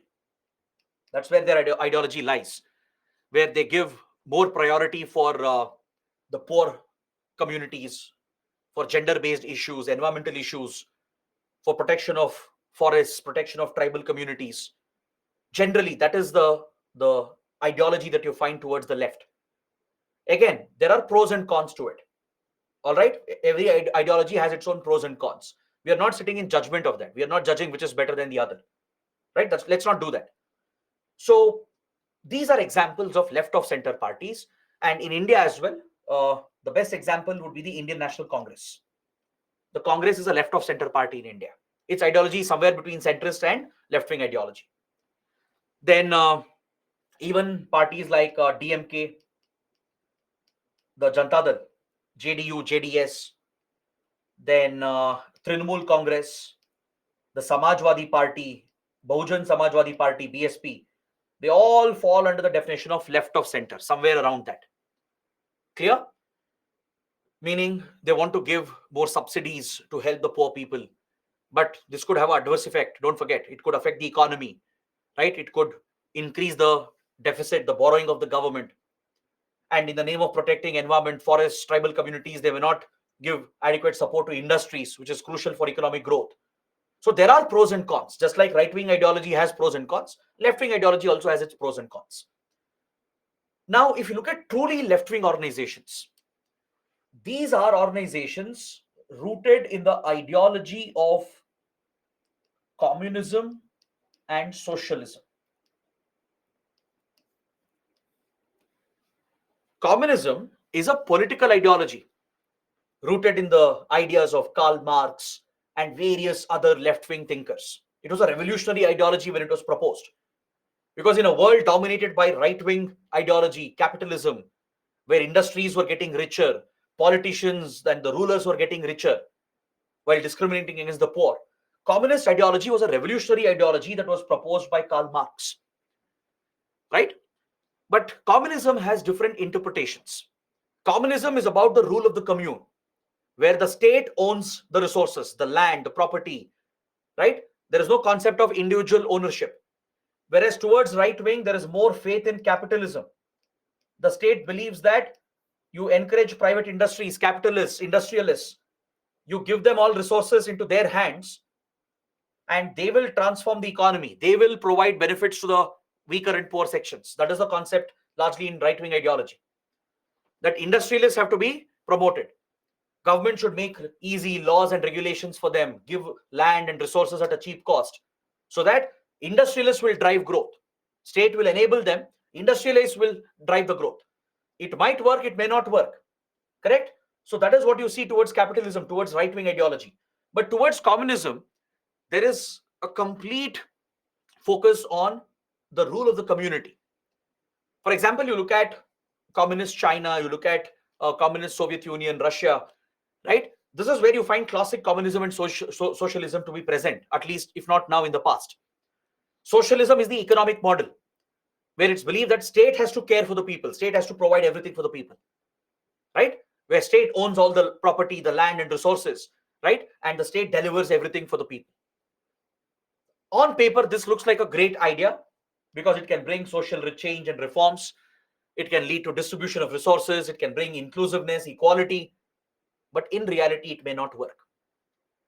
Because even if this crosses the boundary and it enters towards radicalism and turns into extremist communism, it gets very dangerous. As dangerous as right-wing extremism. All right? But left-wing ideology in itself is not wrong. We have legitimate left-wing parties in India which contest elections. For example, the CPI Marxist is a perfect example. The Communist Party of India Marxist. All right? This is the party which has contested elections in Kerala, in West Bengal, in Tripura, and formed state governments multiple times. There are MPs of CPI Marxist in the parliament. This is a legitimate political party because they don't believe in radical communism. They don't believe in the radical strain of it. They believe in the version promoted by Karl Marx, where they believe that socialism should be the economic model, that industries have to be kept under check, or else they will breed corruption. Industrialists will collude with politicians under a capitalist model to breed corruption, according to them. So they believe the state has to control it. The state has to keep industrialists under check, own all the resources, and distribute that to the people. So this ideology is absolutely fine. That's the socialist agenda, which even India followed for many decades, right? Even today, constitutionally speaking, India is a socialist country. We have that in the preamble itself. We largely followed a mixed economic model post-independence where we fused strands of socialism with capitalism. But in the initial decades, from 1950s to at least 1990s, we were largely a socialist economy where the state was doing everything. The state would run hotels, it would run airlines, it would run factories, produce everything, determine how much to be produced, control exports and imports, restrict any imports. That is a socialist model, a classic socialist model where the state is controlling the economy, driving the economy. It works to an extent, but beyond that, it results in inefficiency, corruption, red tapeism, and even this model fails. So there is no perfect political or economic model. Neither is democracy perfect, nor is communism perfect. Neither is capitalism perfect, nor is socialism perfect, right? They all have their pros and cons. It's about what you believe, what you advocate. Clear? So in India, we do have left-wing parties like CPI Marxist and many more. Even the Aam Aadmi Party, the AAP, which has won elections in Delhi, Punjab, can be seen as a left-wing party. Based on its approach, its ideology, we can classify it as a left-wing party. All right? Now, whatever I've written within this green box is absolutely acceptable. In a civilized modern democracy, everything is acceptable. Just like Shiv Sena can contest elections and form Maharashtra state government, CPI Marxists can contest in Kerala and form the Kerala government. Why? Because they don't directly advocate violence. at least not directly linked to them. They are largely, they function within the norms of the democracy. They believe in the constitution. They believe in elections. They believe in the power of the people's mandate. Clear? So they stand by democratic traditions. That is why these ideologies are acceptable. Understood? But anything beyond this, anything outside the green line gets dangerous, turns towards extremism. Now, if you look at radical communist political ideology, this is where you come across Maoism, propagated by Mao Zedong of China. This is where you come across the radical communist policies of Soviet leaders like Lenin, Stalin. They promoted a very radical strand of communism. They promoted an idea that these leaders are supreme. That's what Lenin, Stalin, Mao Zedong did to their people. They radicalized them on political lines. If Hitler was radicalizing his subjects on ethnic, racial lines, right? If right-wing dictators radicalize their people on religious lines, nationalistic lines, and other social lines, left-wing extremists, they radicalize people on political ideology based on radical political communism, where it's believed that the state and the leader are supreme. There are no elections. It's a single party state. There's only one party, the Communist Party. For example, the Communist Party of China. That's the only party in China. There are no elections there. The party becomes the state. Party automatically becomes the government. And the leader is supreme. You can't question the leader. Just like you can't question a right-wing dictator. Similarly, a left-wing dictator will not tolerate any criticism. So no fundamental rights, no freedom of press, no freedom of expression, no basic fundamental rights. Human rights will be violated. Anyone who criticizes the leader, the state, or challenges the state will be wiped out. So this also leads to large-scale violence, abuses, human rights violations, and essentially you see the rise of dictatorship. So there are many insurgent groups in the world which are inspired by these left-wing extremist communist ideology. Naxals in India, for example, inspired by Chinese Maoism. Northeast insurgents, inspired by left-wing extremist communism. All right? So this also results in mindless violence. It harms civilians. It threatens the stability of the state. So these ideologies are unacceptable. Left-wing extremism is as dangerous as right-wing extremism. Understood? So what is acceptable is what is within this green box. From left-wing to right-wing ideology, this is acceptable. Left of center is acceptable. Right of center is acceptable. Centrist ideology is acceptable. But anything beyond the boundary, where it turns reactionary, radical, these ideologies are not acceptable. That is where we see them as a threat to the nation, to the security of the state. And in the case of India, both right-wing and left-wing extremism are a threat. Is that clear? Please remember this. Both left-wing and right-wing extremism are a threat to the country. So this is where I would like to take a short break. Let's take a 15 minutes break. I think we've had a discussion for more than 1.5 hours. I hope you guys are liking it. I hope you guys are understanding everything. Now it's 1:50. Let's come back at 2:05. All right, 15 minutes break, refresh yourselves. We'll come back and we'll start with the next topic. I'll be starting with development and extremism, and I'll connect this with Naxalism. So this is what we'll cover today, and I'll see you in 15 minutes.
Hello, everyone.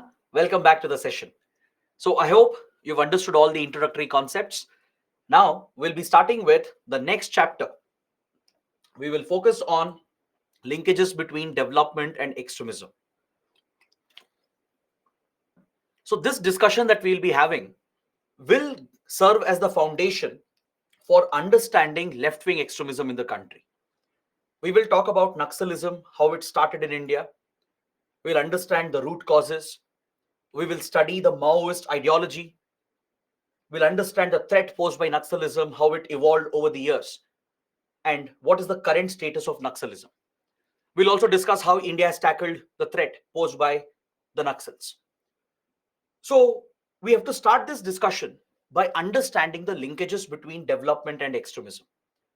So, let's have a discussion on this first, and then we will get into the specifics of Naxalism. Now, if you look at India, if you look at our transition from colonial India to an independent India, there was a massive change that occurred in governance. Now, what did the colonial rulers want from India? India was their prized colony. For the colonial British, India was just about resources, exploiting India's resources, exploiting the raw materials, looting the wealth of India, breaking the social systems of India, breaking the cultural identity of India. And this is what powered the rise of Britain, the rise of Europe, and the Industrial Revolution in Europe. So essentially, the rise of Britain came at the cost of India. India's fall contributed to the rise of Britain. So British policies were designed to benefit only the British. It was never designed to benefit the people. So as a result of colonial policies, Indians had suffered for centuries. Since the advent of Europeans, even under the Dutch, the French, and of course, especially with the British, their exploitative economic political policies had broken the social and economic system in the country. Of course, the concept of India didn't exist. India as a country, India as a nation state did not exist. But I'm talking about today's India. I'm talking about today's South Asia, which included Bangladesh and Pakistan as well. Across this region, which was part of the ancient Indian civilization, the colonial rule had a deadly social and economic impact. This external rule, right, it damaged the local economy. Agriculture was destroyed. Cottage industries, local industries were destroyed. Tribal communities, farmers, peasants, laborers, they were all affected by colonial policies. So when we fought for freedom from colonial rule, it was a united freedom struggle. Eventually, all communities came together, irrespective of religion, caste, region, language. Irrespective of these divisions, the nation came together under the Indian National Congress, under the freedom fighters, the leaders of India, and we fought unitedly for independence. So as we gained independence in 1947, the biggest task in front of the first Indian government was to keep the country united, to build a strong Indian Union. The Nehru government faced a formidable challenge, an unimaginable challenge. Because as the British left, right, they not only partitioned the subcontinent on religious lines, there was large scale communal polarization between Hindus and Muslims, large scale communal violence had occurred. Apart from that, there were many other pressing problems in the country. Many princely states were not willing to join the Indian Union. They wanted to retain their monarchy. Some of them had to be convinced. They had to be given incentives, rewards to make them join the Indian Union. Some of them had to be threatened and forced to join the Indian Union. Some princely states wanted to join Pakistan, like Junagadh, Hyderabad. Several northeast regions were not willing to be a part of independent India because several northeastern tribes and ethnic groups, they saw themselves as distinct communities with no connection to rest of India. Many of them opposed the merger with India, and this created major problems and challenges with regard to keeping the country united, with regard to building a strong Indian Union. Apart from these political challenges, there were major socio-economic challenges. There was widespread famine. Millions of people didn't have food. We didn't have food security. The British had destroyed our agriculture. From a self-sufficient region, we had turned into a dependent region, into a dependent country. We didn't have industries, no connectivity, no electricity. So these were remarkable challenges that lied ahead of India. But amongst all the challenges, one of the biggest challenges we faced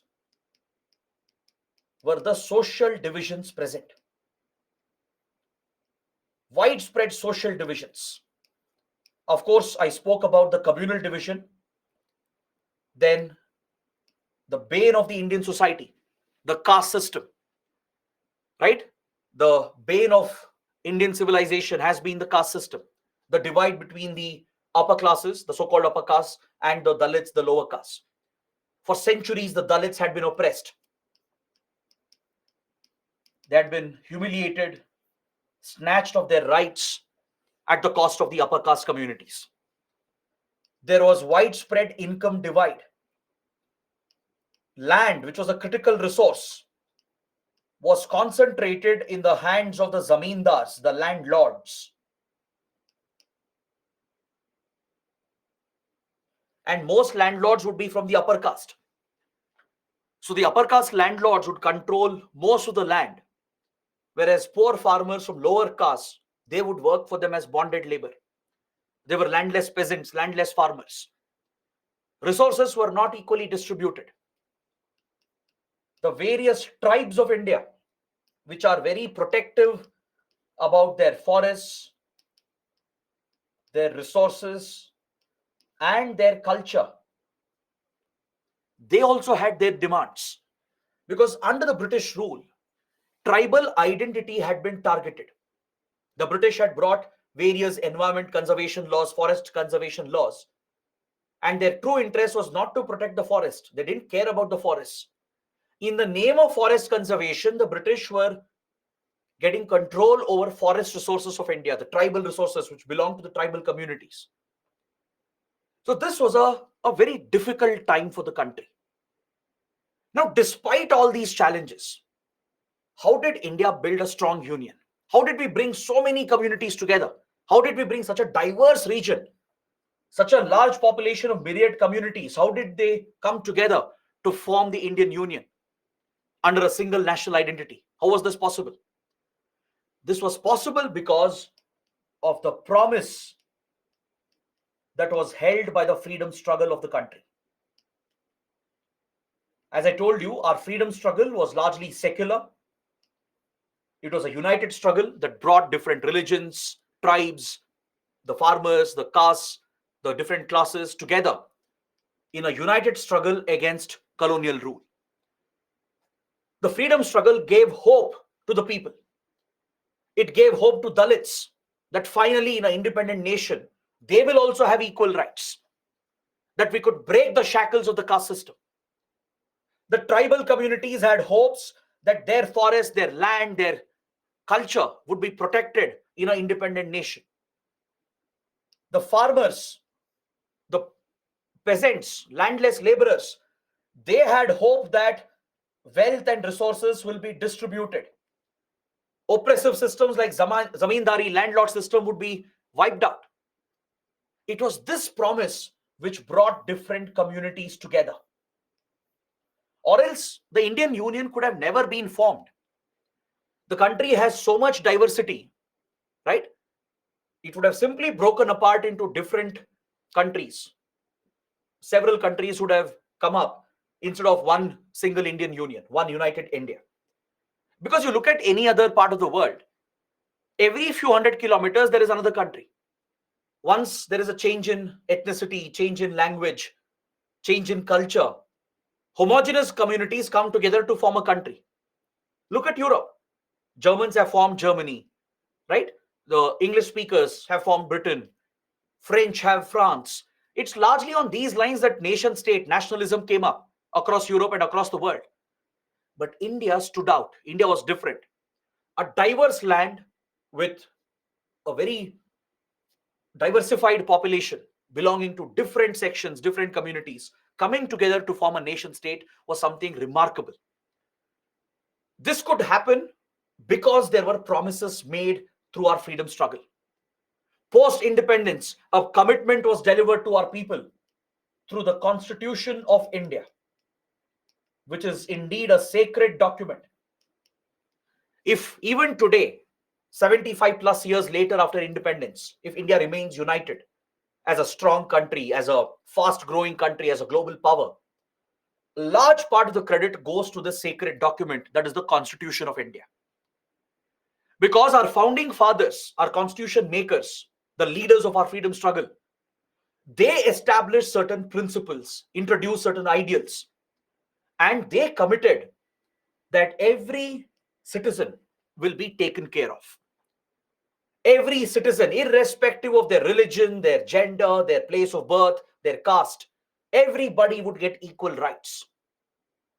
This incredible promise made by the Constitution is what kept the country united, and people had hopes. They had high expectations that their issues, their demands will be resolved, their demands will be addressed. We delivered these demands through fundamental rights, directive principles of state policy that you find in the Indian Constitution. What fundamental rights have we provided? Look at right to equality. Article 14 to 16. Right? It promises no discrimination from the state. Every citizen is equal in front of the state. In the eyes of the law, in the eyes of the Constitution, every citizen is equal. Be you are a Hindu, you are a Muslim, you are a Christian, doesn't matter. You're a Brahmin, you're from a Dalit community, you're a tribal community member, doesn't matter. Irrespective of that, you get equal rights in the country. Discrimination was prohibited. Equal opportunity was guaranteed. Equal opportunity for everyone, especially in public employment. Untouchability was abolished. Untouchability was abolished through the Constitution, guaranteed as a fundamental right. Freedom of expression was granted. The freedom to express yourself, the freedom to form your association, the freedom to move around the country, to take up your profession, right? The freedom to criticize the government. It's your democratic right to criticize the government and the government leaders. That is the very essence of a democracy. Freedom of religion was granted. You could practice your faith, propagate your faith. The state will not discriminate.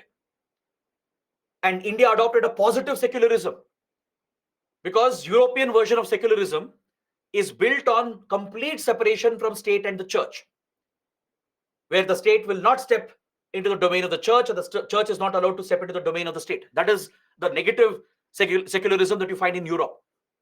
But in India, secularism took a different approach, where all faiths were accepted. The state would not discriminate against any faith. Rather, it would involve itself with every faith equally. Right? Minority communities were given the right to set up their own educational institutions. Religious minorities, linguistic minorities, they've been given few cultural rights and religious rights. So this promise made through our fundamental rights was critical in guaranteeing an equal opportunity for everyone. Or else, it would be impossible to form this nation state and keep it united for so long. Look at the directive principles. What does it say? You would have studied in Indian polity. The directive principles mandated the state to prevent concentration of wealth in the hands of a few. The state has a mandate under the directive principles to ensure that wealth is not concentrated. Be it land, be it forest resources, mineral resources. Every resource of the country belongs to the nation, belongs to the people. So it called upon equitable distribution of resources. The state was mandated to distribute the resources to everyone. Now look at the policy of reservation provided in the Constitution.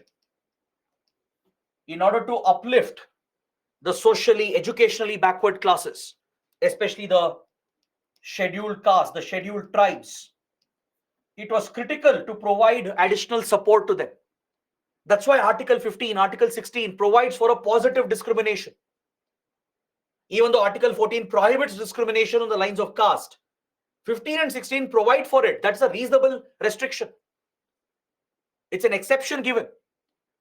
Since SCs and STs have been oppressed for centuries by the caste system, by the upper caste communities, there was a need to uplift them, a need to bring them up in the social ladder. Or else, why would the tribal communities join India? Why would Dalits be happy in being part of India? What's the difference between medieval India, colonial India, and modern India? This was a critical promise. The policy of affirmative action, meaning the state will provide for support. It will create a quota system in education, in public employment. Reservation will be provided for these communities to uplift them socially. See, of course, policy of reservation has its own drawbacks as well, which occurred later as it became a political tool to win votes. Various governments have largely misused reservation, right? Expanded reservation over the decades. But in the initial years, the concept of reservation was supposed to be limited for a certain period of time only to uplift the most backward oppressed classes in the country. So you can't question the policy of reservation. It was very much needed. It was critical in keeping the country together, in forming a strong Indian Union. The later misuse can be questioned. We can criticize the misuse of reservation for electoral politics. But policy of reservation has served a great purpose in the country. It was these promises made through the constitution that kept the country united. Is that clear? Now, the people had expectations, right? By 1950, we had adopted the constitution. We became a democratic republic, right? Inherently, India was a secular country. Later, the word secular was also added into the preamble in 1970s. So as the Indian state started functioning from 1950s onwards, following the first general elections, the people of the country, all the communities, they had high hopes and expectations that their miseries will come to an end. Their poverty will end. They'll get job opportunities. They'll get better education, better healthcare. Right? It's natural to have that expectation. And especially, there was expectation that untouchability will be truly abolished. There was expectation that concentration of wealth will not happen. Resources will be distributed. That everyone will get equal opportunities. Now, please understand the kind of pressure as well on the government of India. When I say the Indian state, I'm not just referring to the central government. I'm referring to the whole administration at the state level and also at the grassroots. From 1950s all the way till 1990s, those 40 years were very difficult for India. These 4 decades were crucial for India and very critical for India as well. Because on one hand, we didn't have enough resources. We weren't a rich, powerful country, right? We were left behind with bare minimum resources. We had to build everything from scratch. And the expectations were so huge. Millions of people in poverty, millions of people expecting upliftment. Obviously, even the state can't deliver, right? That was the paradox of India.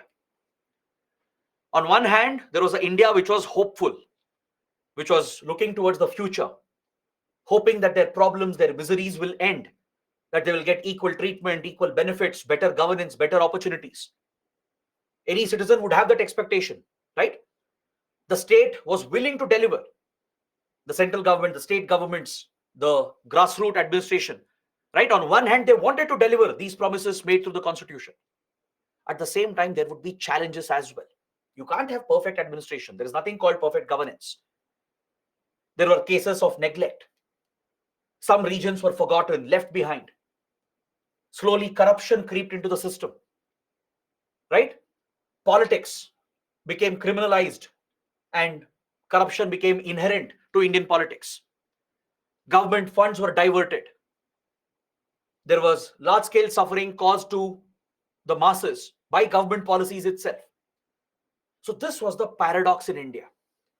On one hand, people with high hopes and expectations. On one hand, the state which was willing to deliver, but on the other hand, failure of the state, failure of governance, failure of administration.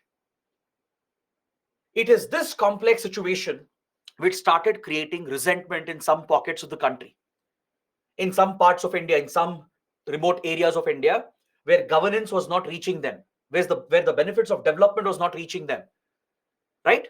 A division started coming up, and people started holding a resentment against the state, that their wishes, their demands were not getting fulfilled, that injustice was being done to them. And this was true as well in many cases. It was genuine. It was not just perceived injustice. It was not just something that they were feeling and perceiving. It was actually happening. There was discrimination in some parts of the country against some communities, against some sections of the Indian society. Some areas were getting left behind, right? Backwardness was prevailing. No improvement was happening with regard to their standard of life, while some parts of the country were developing. Some were getting richer, the poor remained poor. Some of these divisions, the paradoxes that existed in India, eventually gave rise to the rise of Naxalism. So Naxalism in India is actually rooted in genuine causes. There is a genuine failure of administration and governance which contributed to the rise of extremism. So you can clearly understand how the failure of governance and development contributes to rise of extremism. So we will look at some specific examples. We'll identify those root causes one by one. But first, I want to show you a map of India that focuses on the Maoist areas, the Naxal corridor, the red corridor of India. As I told you earlier, which are the parts affected in the country? The central eastern parts of India. This has always been the hot spot of Naxalism, central and eastern parts of the country. States like West Bengal, Bihar, Odisha, Jharkhand and Chhattisgarh, Telangana and Andhra Pradesh, parts of Maharashtra, Madhya Pradesh. This has been the hot spot of Naxalism in the country. It did spread to other parts as well, few parts of Western Ghats in Karnataka, Tamil Nadu and Kerala, and few parts of the Delhi, Punjab, NCR region as well. Now, what kind of issues were being faced by the people here, especially in Central Eastern India? If that is the hot spot, if this is where it all began, what kind of issues, developmental concerns were they facing? Right? That is what we need to understand. Now, please look at the image here. It's a satellite picture of India. I'm just using it for representation purposes. Obviously, it's a satellite picture taken during night. It shows the urban areas of the country, the industrialized areas of the country. That's very clearly visible from space because the lit areas, right? Those are the urban centers, the densely populated areas where urban centers have come up, industrial clusters have come up, where there are opportunities for people. But look at central and eastern India, which remains a zone of darkness. By and large, central and eastern India, even today, even in 2023, remains a zone of darkness. It's not a coincidence because this area that I was pointing out happens to be a rich forested area. It's largely a forested region. I'm referring to this area. It is centered around the Dandakaranya region.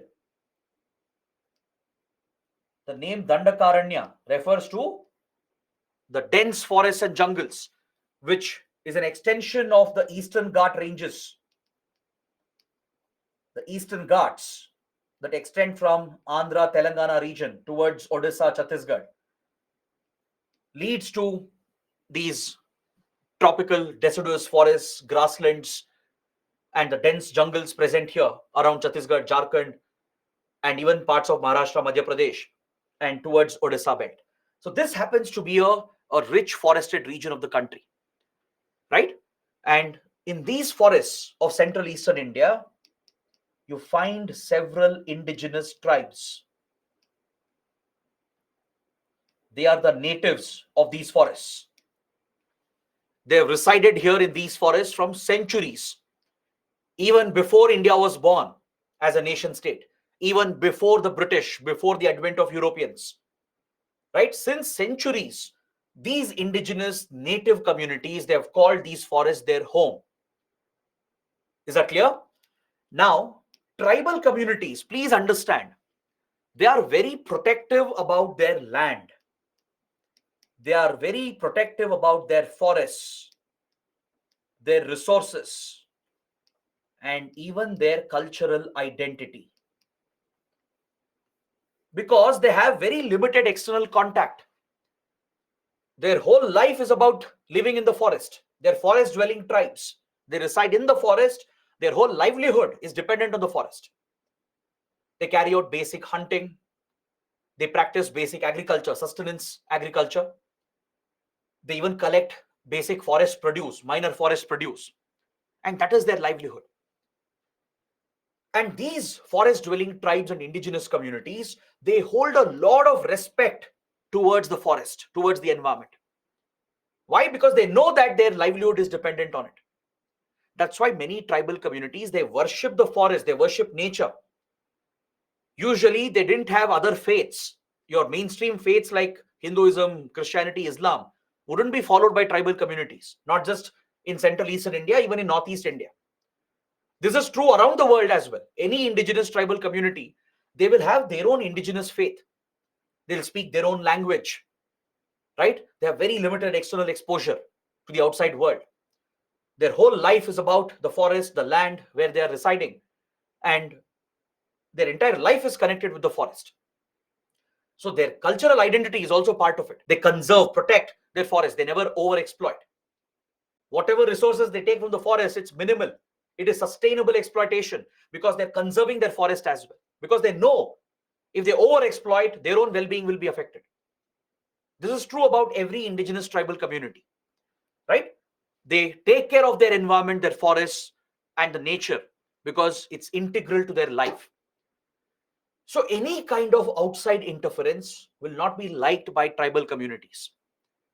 Anyone from the outside, be it British rule, be it some kingdom under some emperor, or be it modern India, a constitutional democratic India, any kind of outside interference which creates an imbalance, which disturbs this equation between the tribe and their forests and their land and culture, will be resisted by the tribal communities. Is that clear? I'm sure in history, you would have studied about the tribal rebellions in the country, the tribal movements, right? Be it the Santals, the Mundas, they all organized rebellions against the British. Their fight was not about a national identity called India. They wouldn't even be aware of a concept called India. Their fight was about their land, their people, their resources. You would have seen this being depicted in various movies as well, popular movies, from RRR to Avatar, right? They're all based on the same theme. How tribal communities are guarded about their land, their people and resources, and how they resist any kind of outside exploitation. Now, this is very important to understand. Now, the same region coincides with the mineral belt of India. Roughly the same region centered around the Chota Nagpur plateau. This is the mineral belt of India. You would have studied this in your geography since your school days. Now I think you can see how topics from history, polity, and social issues and geography are also entering into internal security, right? That is the connection I was talking about. This is the mineral hub of India, the belt around Jharkhand, Chhattisgarh, parts of Bihar and Madhya Pradesh and West Bengal. It's a mineral rich belt. So post independence, obviously the Indian government wanted to exploit the resources, or else how will you develop the economy? We had to create industries, provide mining licenses, create public sector companies, encourage private investment as well later, to exploit the mineral resources to drive the growth, the development of the Indian economy. We had to tap the forest resources as well to drive India's economic development, because economic growth always comes at the cost of your natural resources. Without mineral resources, forest resources, how will you develop your economy? Correct? So exploiting the resources is necessary. There's no other way. But how do you exploit those resources? That is the question. In what manner? Is this exploitation sustainable? What are you doing with the benefits of the exploitation? Obviously, when the state works with private industry to explore the mineral and forest resources, there are enormous benefits that come to the private industry and the state. What are they doing with those benefits? That is the question. Are they providing equal opportunities? Is the growth equitable and inclusive? That is the question. Are these tribal communities included in the development process? Because when you are mining their forests, carrying out deforestation, creating cities, building industries, it's the tribes, the farmers who are losing the land. They can't grow crops anymore. Their houses will be uprooted. They may have to be rehabilitated. So the question is, were they consulted? Did the government build consensus? Did the government take their opinion into consideration? Or was it forcible eviction? Did forcible land acquisitions happen? Right? Were they given jobs? Were they given better welfare by the government and the industries? That is the question. If this does not happen, if locals are not prioritized, if they are not consulted, if it's not a participatory consultative process, right? Obviously, the locals will feel left out. Now, just place yourself in the shoes of a tribal member or a farmer. The government has come, taken away your land. Your house is being taken away as well. You have to move out. You have no other option to feed your family. All you know is agriculture. All you know is collecting forest produce. You have no education, no jobs, no economic financial support from the government. Let's say the government had some consultation. They promised some compensation as well. They promised houses and lands in other places. They promised to rehabilitate the displaced. But what if this was not delivered? Today, based on the promise of compensation and rehabilitation, you agree with the government. Okay, for the sake of national growth, it's a public project. We will give away our land. We'll give away our house. We will shift our family as well. We'll agree to it. But tomorrow, what if the government doesn't deliver on the promise? What if the government doesn't give you adequate compensation? What if houses are not built? What if a job is not given to you? What if your children have no education opportunities? What if they don't have good healthcare and welfare? Whereas the government is minting money, the industries are minting money. The rich are getting richer, powerful are getting more powerful, and the poor, the tribal, the farmers are getting left behind. What happens? How do you feel? Right? You feel that injustice has been done to you. You obviously feel that wrong things have been done to you. So this resentment will be against the state, against the constitution. You try to fight this democratically through elections, through the judiciary, through the media, right? You try to raise the issue, raise your demand. But even then, if there is no solution, even if after years and decades of fighting through peaceful democratic methods, if there are no solutions and no justice is being done, if the region is still neglected, and if you're being discriminated, that resentment will turn into a grudge, right? Some of them will get radicalized. They won't hesitate even to engage in violence to fight for their rights. And that is something that happened here in central and eastern India. In fact, there are multiple issues. I'm just giving one or two examples here actually. There are multiple issues that cause this. Now, let us begin from the start. Let us understand where it all began. Let's look at the origin story. And from there, we'll take it up. Then we'll discuss the various issues, the various factors that contributed to this sentiment. See, Naxalism in India, it took root in the Naxalbari village in West Bengal. The year was 1967. To decades after our independence, 20 years after India becoming independent. This is where Maoism started. The first Maoist violence was reported in the country in the Naxalbari village, which is in West Bengal today. That is why Maoism, which is a type of left wing extremism that emanated in China, it is called Naxalism in India because it started in Naxalbari village. This is where it all began. So Naxalism is named after Naxalbari, where the first Maoist violence was reported. And where is this Naxalbari located? It's located somewhere over here, approximately near the Siliguri corridor. The Siliguri corridor is a choke point. It's a strategic choke point of India. It's a very narrow land corridor, as you can see here in the map. It is surrounded by Nepal and Bangladesh on both sides. Its width is hardly 22 to 60 kilometers. And that is the only connection between Northeast India and rest of the country. Is that clear? So near Siliguri corridor, which is also called the chicken's neck of India, because it's a weak point, a vulnerable point for India, this is where there's a small village, it's there even today, it's called Naxalbari in West Bengal. So here, there was a socio-economic issue which went unaddressed even after independence. 20 years after independence, a major socio-economic issue was not addressed by the government. It had affected the people here. This is what gave rise to Maoism in the country. Let's understand what it was. See, if you've ever been to West Bengal, Bihar, if you're from there or if you've visited the area, even today, you will find that the society here is largely feudal, especially in the initial years in 50s and 60s.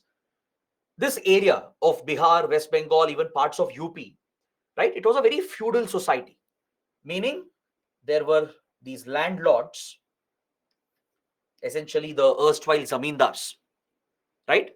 They controlled all the land.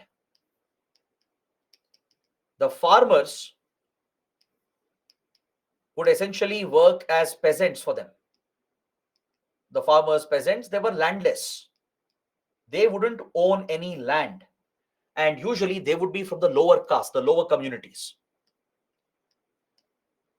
The so-called zamindar would often be from the upper caste. So there was a clear social and economic divide between these so-called landlords and the farmers and peasants. Under the British rule, these zamindars were very close to the British. They were working on behalf of the British.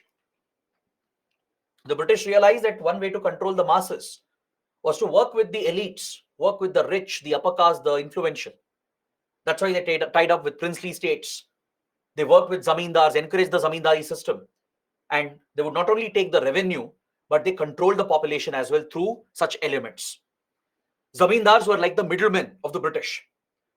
So post-independence, there was a high hope amongst farmers and peasants that this system will be destroyed. Because Constitution promised right to equality. It promised prevention of concentration of wealth, distribution of resources. Accordingly, land reforms were initiated by subsequent governments. It's not that we didn't do anything. The initial governments, be it the central government or the state governments, they all introduced a set of land reforms. They introduced land ceiling laws that no person can own land beyond this limit. They brought out revolutionary reforms like the tiller of the land becomes the owner of the land, meaning the landless peasant who's working in that farmland, he or she becomes the owner. The landlord essentially will be stripped of his rights and that land will be distributed to the peasants and the laborers. So many such land reforms were introduced, but there was a problem in their implementation. Why? Because the zamindars, who were powerful and influential, they colluded with the politicians. They colluded with the police with the government officials and formed a corrupt nexus between them. Is that clear? In many cases, the landlord himself would be the politician from that area.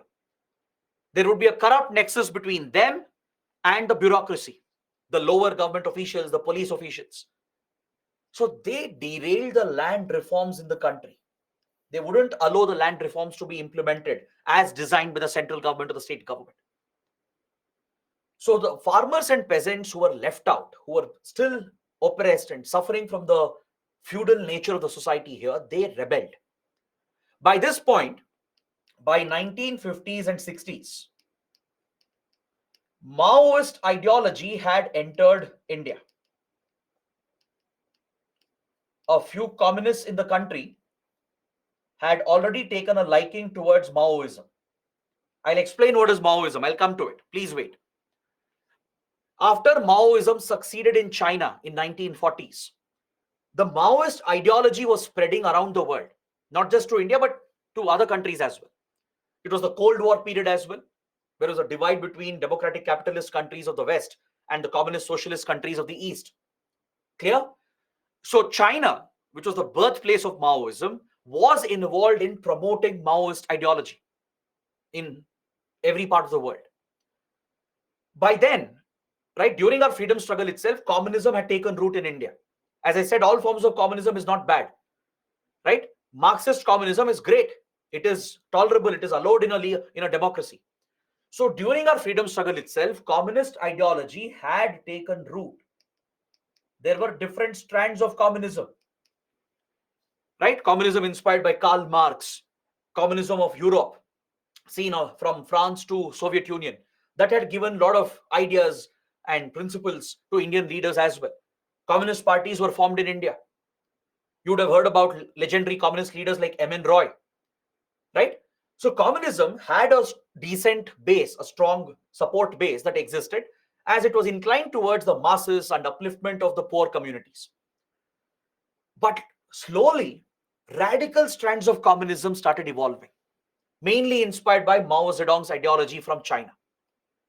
Maoism had succeeded in China in 1940s, and this took root in India as well, and some radical elements were promoting radical communism, that is Maoism. So they started looking for opportunities to exploit.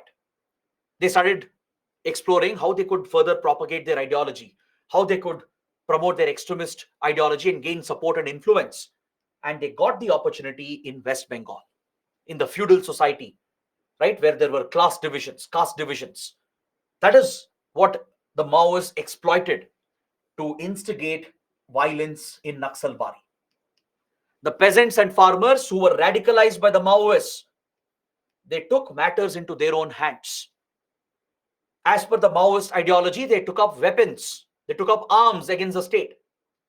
They targeted the landlords, killed the landlords and some local police and government officials and politicians as well, thus triggering the violent armed rebellion against the Indian state. This is how Naxalism was born. Maoism was called Naxalism as it took root here in Naxalbari.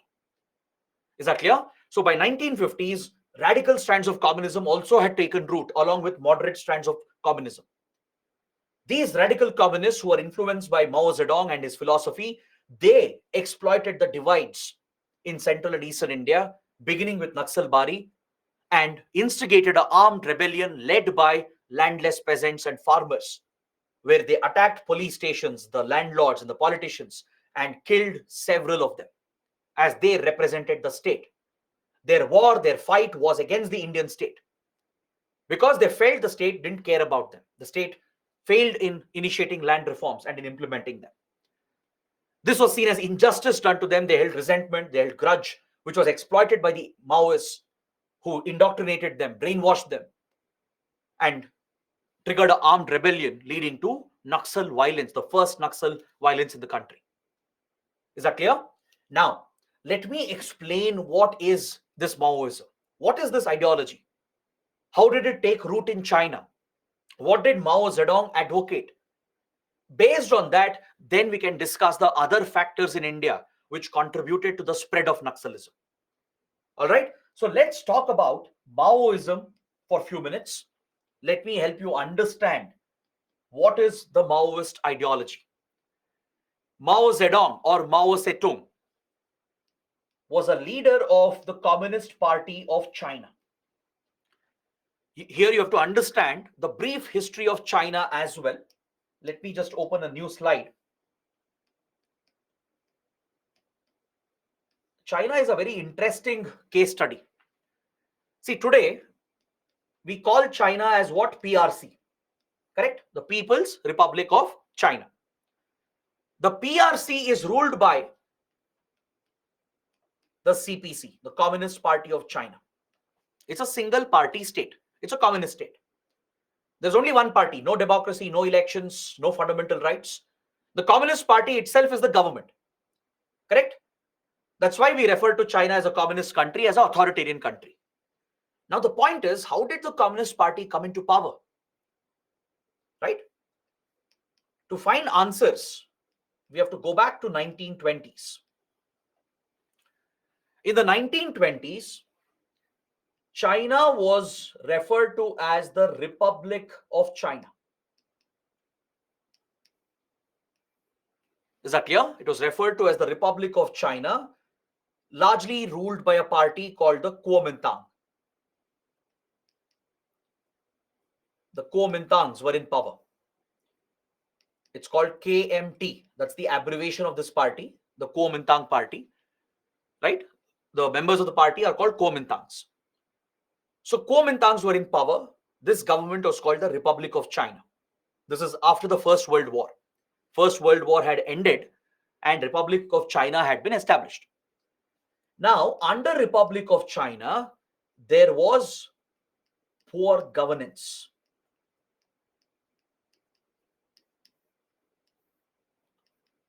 Essentially, the leaders, the politicians, the officials, they didn't care much about the masses. They didn't focus on socio-economic welfare. And they cornered power and wealth for themselves. There was massive corruption. Rich and influential people were getting more richer. The poor were getting left behind, especially the farmers, the peasants, and the workers in China. They were being left behind. The government didn't really care about them. So because of lack of development, deliberate discrimination, right, and oppression of the poor as well, resentment had started to rise amongst the masses. Chinese farmers, peasants, workers were obviously unhappy with the rule of Republic of China. Now, this sentiment was exploited by the Communist Party that was established in early 1920s. The Communist Party of China was established in 1921-22. It's been more than 100 years. Recently, CPC even celebrated the 100th anniversary. All right. So after its establishment, communist ideology started gaining popularity because it was an ideology, a left-wing ideology that stood for the masses, the farmers, peasants, and the workers. It was pushing for reforms, for social change, as we understood. So as communism became popular, a leader emerged in the Communist Party called Mao Zedong or Mao Zedong. He became an inspirational leader for the masses very quickly. By 1930s, Mao Zedong rose to power, eventually became the general secretary of the Communist Party, the leader of the Communist Party. And through 1930s, 1940s, he gave a call for the Chinese people. He gave a call for the Chinese masses to fight for justice. He said the government does not care about you. You can't ask and just demand your rights. You have to snatch it. You have to capture your rights. This is what Mao Zedong advocated. If you look at his writings, which is very evident in his work such as Guerrilla Warfare or Yu Shan, it's a very popular work of Mao Zedong. It is nothing short of extremist literature. He told the Chinese people that the only way that you will get justice, the only way you'll be treated as equals, is to lead a armed rebellion against the state. He said this is the only option.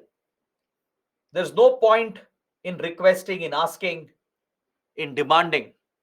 He said, take up weapons, take up arms, rebel against the state with the goal of capturing state power. He said Communist Party is the only savior of the masses. And to bring the Communist Party into power, he needed the support of the masses. He said, join our fight, become communists, take up weapons. And if thousands, lakhs, and millions of people back the movement, right, eventually it will turn into a civil war. That is exactly what Mao Zedong advocated for the Chinese people. He said, violence is the only way. You have to fight for your rights. Lead an armed rebellion, a mass rebellion. It's not just an attack by few people, few groups or few hundreds of people. It's a mass organized rebellion backed by thousands, lakhs, and millions of people. That's when such a movement can succeed. Because any day the state is more powerful. Any small rebellion, the state will crush such rebellions with its police and armed forces. So Mao Zedong said that we have to lead a mass rebellion of the millions. Millions of people, farmers, peasants, workers have to come together, join this united fight under the Communist Party to trigger this war against the state with the goal of throwing the state out, overthrow of the state. Basically, throw the Republic of China out, bring the Communist Party into power, and we will deliver development. We will deliver equality for everyone. This was the promise made by Mao Zedong. This essentially is the Maoist ideology. Eventually, the communists, they won the civil war. When the Second World War had broken out, right? A massive civil war broke out in China between the communists and the Kuomintangs. So under the leadership of Mao Zedong, the communists won the civil war in late 1940s. By 1947-48, the communists, they defeated the Republic of China and threw out the Kuomintangs. And where did they go? They went and hid in Taiwan. This is the China-Taiwan issue. This is where it all began. The then Republic of China was thrown out from mainland China and cornered into the small island of Taiwan. The Kuomintangs took shelter here and later transitioned to a democracy, which still is claimed by China. The communists who captured power in mainland China, they established the government. The Communist Party became the government, and China became known as PRC, People's Republic of China, because it was born through a people-led movement, which is the Maoist movement. Now, some of you might argue, what's wrong with this? If people were oppressed, if farmers, peasants were being targeted, if they had no development, no opportunities, if injustice was being done to them, what is wrong in rebelling and snatching power? It seems correct. Yes, it seems correct in that context. But if you look at what Mao Zedong advocated, if you look at what Mao Zedong called for, it becomes very clear that his ideology has no place in a modern democracy. Why? Because in Maoism, there is no other option. There is no middle ground. See, a revolutionary movement is fine against any oppressive rule, be it colonial rule or against any oppressor, occupier. Revolutions are bound to happen. Rebellions are bound to happen, right? But calling for outright violence, advocating violence as the only option to settle your grievances is completely wrong in a civilized democracy. In a democratic state like India, no matter the failure of the government, irrespective of corruption, you still have methods and avenues through which you can get justice, you can get your grievances addressed. You can fight elections on your own. You can change the government through the power of your vote. Of course, it may not happen immediately. It's not that every vote will change, bring about the changes, but collectively we can bring about those changes. Or else you can approach the judiciary bring the government to court, question the government why it has failed, why it has not delivered development. You can use the media to criticize the government, blame the government for its failures. You can form NGOs to provide for welfare on your own with support from government. You can start a business, create jobs for people, providing for development. So there are plenty of opportunities in a democracy. You need not resort to violence. Violence is unacceptable. When there is a democratic state, when there are democratic institutions, there is a constitution guaranteeing certain rights, placing certain duties. You can't break the law of the land. You can't break the constitution itself and challenge the constitution itself. That is unacceptable. This is where Maoist ideology goes wrong, because violence is inherent to Maoism, and violence is the only option. See, if you look at India's freedom struggle, right, even we had revolutionary movements, but this was after exhausting other options, the moderate options. In the case of Maoism, even though this fight of the Chinese people seemed justified, in fact, believe it or not, India sympathized with the Chinese back then. We had become independent before them, right? Even before PRC was formed, India had gained independence. India back then, the Nehru government and the Indian people in general, we sympathized with the Chinese who were fighting the Maoist war because our experience was similar, our history, our suffering was similar. Just like India was exploited by outsiders, China also had been exploited by outsiders in the past. The British, the French, the Japanese especially, they had committed brutal atrocities against the Chinese, right?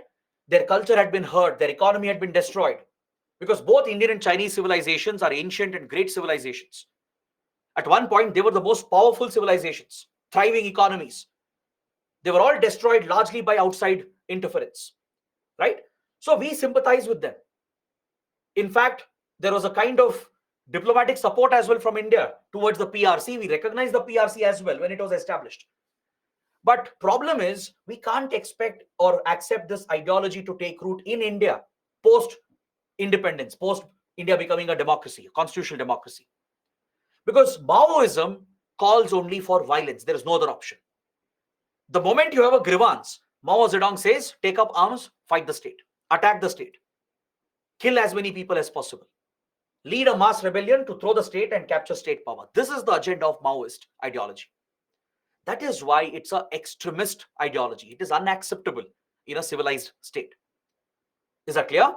Now, this ideology took root in India, and very quickly the Maoists adopted the strategies, the tactics that were promoted by Mao Zedong himself. Mao Zedong was not just a thinker. He was not just some leader. He was a practitioner as well. He writes in his work, Guerrilla Warfare, what strategies, what tactics to be used, what principles define Maoism. He has outlined everything. And Maoists around the world follow exactly the same path. He advocated guerrilla war as a tactic, as a fighting tactic.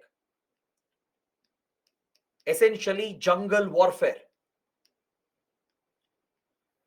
So Naxals in India follow the same strategy even today. They carry out guerrilla attacks. I'm sure you would have heard about the term, right? Like even today, our armed forces, for example, the special forces, the Indian special forces, like para commandos, they specialize in guerrilla war, in jungle warfare. The Marathas under Chhatrapati Shivaji Maharaj, they were pioneers in guerrilla warfare. In guerrilla warfare, basically, the fighters, right, they use the forest, the geography, the terrain to their advantage. They hide in the jungles. They use the mountains, the rivers, the local geography to their advantage, and they target the enemy. They carry out surprise attacks, ambush attacks.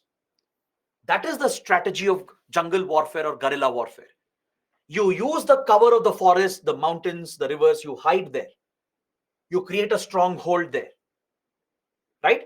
And with special tactics and special weapons, you launch surprise attacks against the enemy. You ambush them. You invite them into your stronghold area, surround them in a surprise attack, and mount an attack against them. That's called an ambush attack. So Mao Zedong spoke about these specific strategies and tactics. He said, Maoist war has to be a guerrilla war, meaning the locals, the tribal community members, peasants, farmers, workers, etc., they should join the Communist Party, take up violent extremism, declare a war against the state.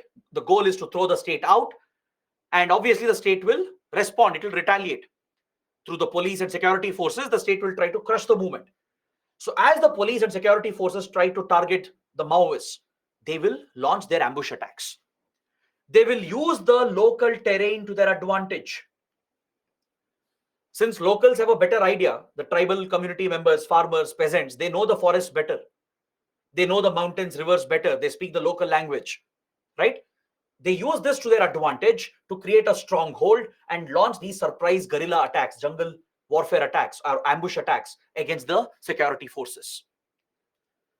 Mao Zedong stressed the importance of communication. That's why Maoist Naxals are very strong in communication, both internally within the organization and also with the outside. They are masters of propaganda.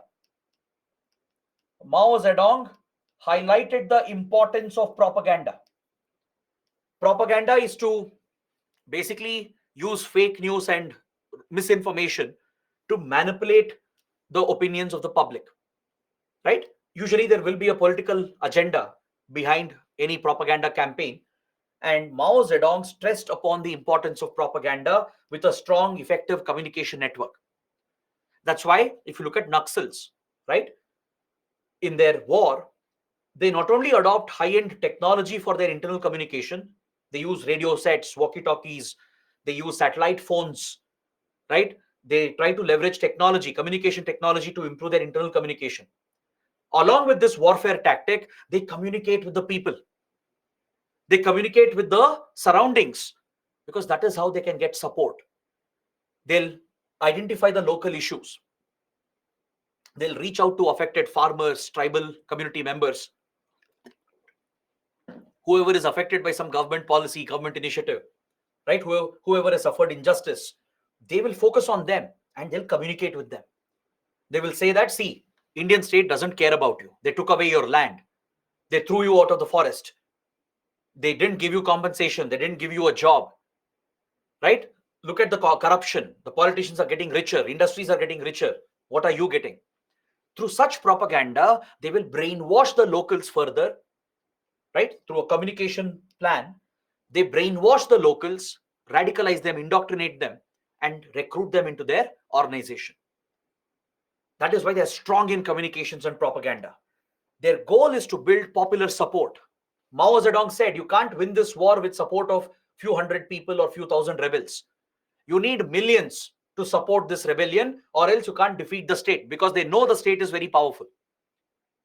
Any small rebellion will be crushed by the state, by the police and the security forces. But a mass rebellion with popular support cannot be defeated so easily. It becomes an ideological war. Clear? Then Mao Zedong said, focus on the cadres, build a base area, procure technology, weapons, advanced weapons, and carry out surprise attacks to weaken the military capability of the state. Is that clear? This is what Mao Zedong has personally advocated. Now, you can see, how can we accept such an ideology, such an extremist ideology, which is calling for open violence? They will target the state forces. They will not even hesitate to kill innocent civilians to achieve their goal. So this is nothing but mindless violence. That is why Maoism is unacceptable in a civilized democracy, because it is inherently violent. Armed rebellion, violence is the only option available under Maoism. So that is why this is an extremist ideology. It's a left-wing political extremist ideology founded by Mao Zedong. Understood? After the communists won in China and formed the PRC, Maoism became very popular. Around the world, many radical communists got inspired by it, including in India. And once there were some genuine root causes affecting tribals, farmers, peasants, they exploited that and built a base for themselves, triggering the rise of Maoist movements around the world. So India has been very badly affected by it, starting from 1967. And Naxalism, right? It would evolve, it would grow over the decades, and it reached a point where it posed a serious security threat for India. At one point, it became our biggest security threat. Is that clear? So, these are some essential features of Maoist insurgency. This extremism is a type of insurgency. Please write this down. This extremism is a type of insurgency. Academically speaking, technically, if you look at the features of Maoism, I will classify this as an insurgency. But however, the government of the day, that is the government of India, has the authority to label insurgent groups as well as terrorist groups. The Indian government has the authority to even label an insurgent group as a terrorist organization. Understood? Please understand this. I told you earlier, there is a difference between insurgency and terrorism. There are different types of extremism. They are the last stages in extremism. Right? Terrorism is the worst form of extremism compared to insurgency. Now, technically speaking, academically, if you just approach this as an academician, Maoism is an insurgency. It's not terrorism actually. But government of India has the authority to declare any security threat, any insurgent threat as a terrorist threat. Is that clear? So India has labeled the Maoists as terrorists in the country because they have engaged in mindless violence. They have killed civilians, they have killed security forces, they have threatened the sovereignty of the nation, the integrity and the unity of the nation. On these grounds, the Indian government has the right, the authority to declare an insurgent group as well as a terrorist organization. Same with few Northeast insurgents as well. You will see that in the next chapters. Few Northeast insurgent groups, which are actually insurgent organizations, that is, if you look at their structure, the way they operate, their strategies, their principles and goals, based on that, I can classify a group as an insurgent group or a terror group. So Northeast insurgents have been declared as terrorist organizations by the Indian government. Is that clear? So from the examination point of view, we can go by what the government is telling us. We are Indian citizens. We are aspiring for a government exam, right? So obviously, we'll be guided by what the government is telling us. So it won't be incorrect to call Maoism insurgency. You can refer to Maoism as insurgency as well, but you can point out that India has declared Maoism as terrorism. The main organization, I'll come to it, I'll mention which is the Maoist outfit in India. That outfit has been designated as a terrorist organization in the country. Is that clear? So it wouldn't be incorrect to call the Maoist outfit a terrorist outfit as well, even though academically, technically, it's an insurgent outfit. Got it? So these are some basic features of Maoism. Mao Zedong said armed rebellion is the only option, that all the masses should unite, whoever have a resentment and grievances against the state, for whom injustice has been done, for whom development has not been provided, they should rebel by using weapons to throw the state out. This is their goal. Capturing state power is their goal. How do they do it? By organizing a mass rebellion where they engage in guerrilla warfare. They build strong communications. They engage in propaganda, bring the masses into their organization to get the support, and build a cadre-based organization. They are very well structured. If you look at the Maoist outfits, they have a clear structure because they are trying to replicate the government. Tomorrow they want to form the future government, so they try to replicate the government hierarchy. Just like the government has a separate ministry, separate armed force, similarly Maoists create a organizational hierarchy. So there is a Politburo standing committee which acts like a cabinet, the highest decision-making body. There's a general secretary who is the head of the Maoist organization, right? Eventually that general secretary becomes the leader of the country as well if they capture state power. Like Xi Jinping. Xi Jinping is the general secretary who becomes the president of China as well. He is advised by his core cabinet, which is nothing but the Politburo, the standing committee of the Politburo. Then there are different cadres. There's a separate propaganda wing to run propaganda, right? Separate communication wing, separate wing for finances, another branch for raising weapons and arms, right? Another armed force to carry out the attacks. So Maoists are such thoroughly organized outfits.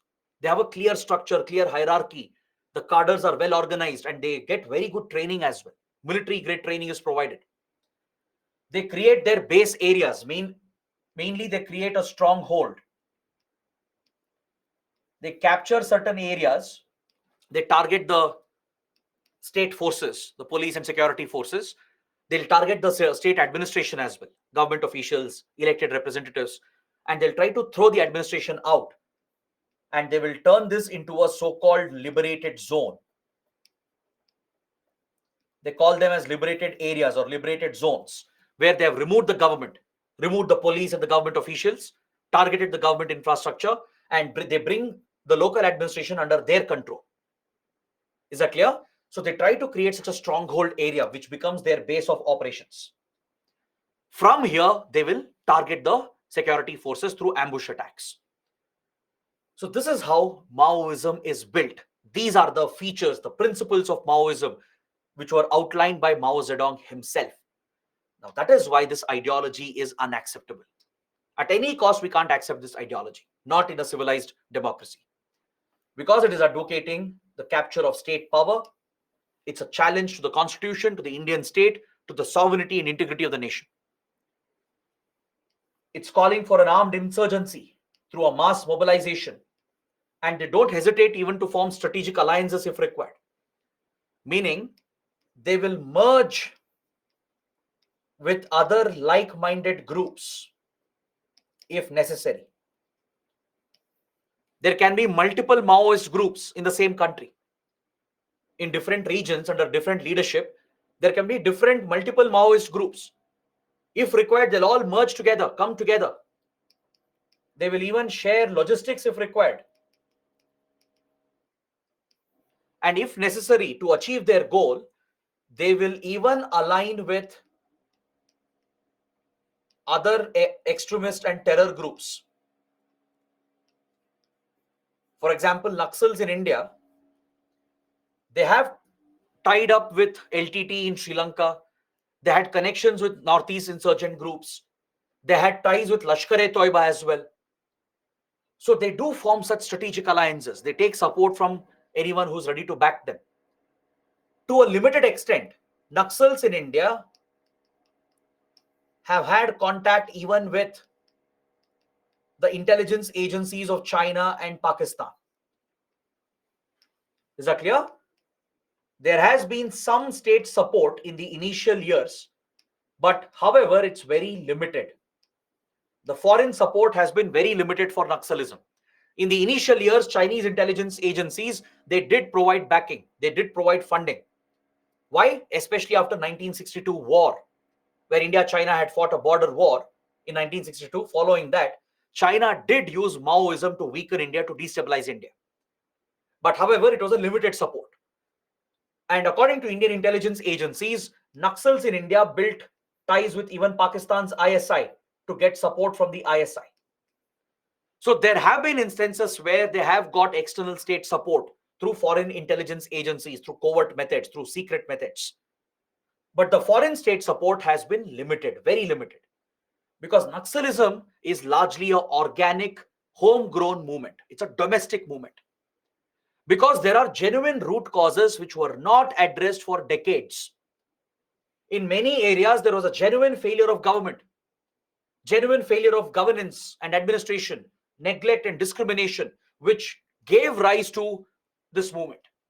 And we can't ignore those genuine factors. So the outside support is largely limited, but they are open to such strategic alliances with other groups and even foreign elements to get support. So bearing arms is non-negotiable as per the Maoist doctrine. That is why it becomes intolerable in a civilized democracy. We can't tolerate their ideology at any cost.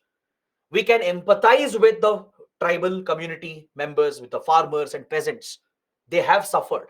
Injustice has happened to them. Government had failed in delivering development to them. We can empathize with that.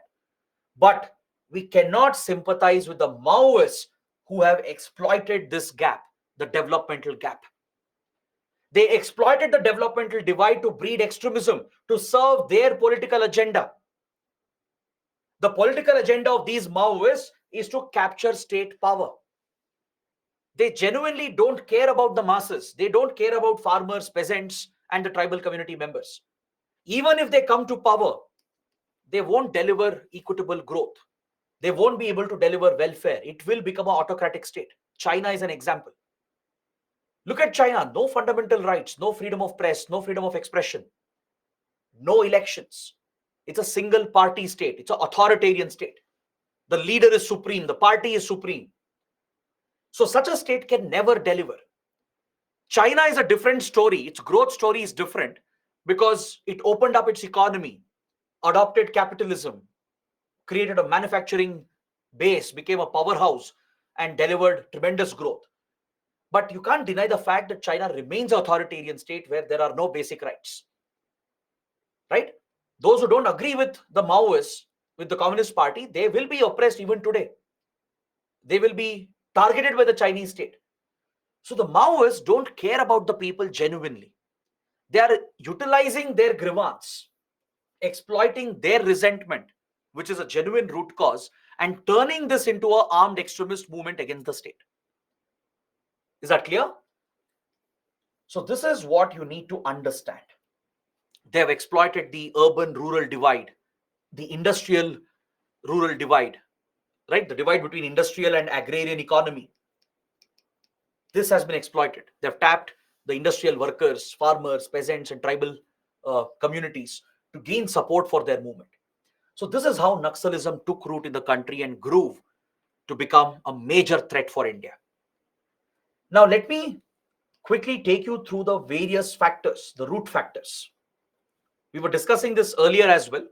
I just want to take you through this again, and then we can take the lunch break. From 3:30 to 4, let's take a lunch break. I'm sure weekend classes must be tiring for you as well. So we'll take a half an hour break from 3:30 to 4. All right. And then we'll come back and resume the discussion. But in the next 8 to 10 minutes, we still have 8 to 10 minutes left. I just want to give you a list of various developmental issues that contributed to rise of Naxalism in India. We discussed one of the issue, which is land-related factors, especially in the feudal areas, particularly towards Bihar, West Bengal, and UP belt, where landlordism was more common. This is where land-related factors became the primary cause. The farmers, the landless peasants and laborers, they were affected even after independence because of poor implementation of land reforms. Is that clear? The land ceiling laws, the various reforms introduced were not implemented adequately. Prime Minister Indira Gandhi introduced a legendary reform that tiller of the land becomes owner of the land. That would have broken landlordism in the country. But on the ground, it wasn't implemented because of a corrupt nexus between the landlords, politicians, and the police. Land ceiling laws have been easily breached and violated. Even today, you find concentration of land. In several rural pockets of the country, there are few farmers who are rich, who own more tracts of land.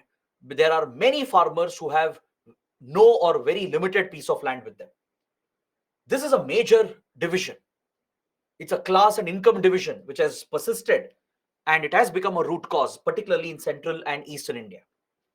Next, displacement and forced eviction, mainly because of public projects and industrial projects. I can give you many examples. I'm sure you can give me many examples. Have you heard of the Hirakud Dam? One of the first major dam projects of India. Right? Even today, it's the world's largest earthen dam.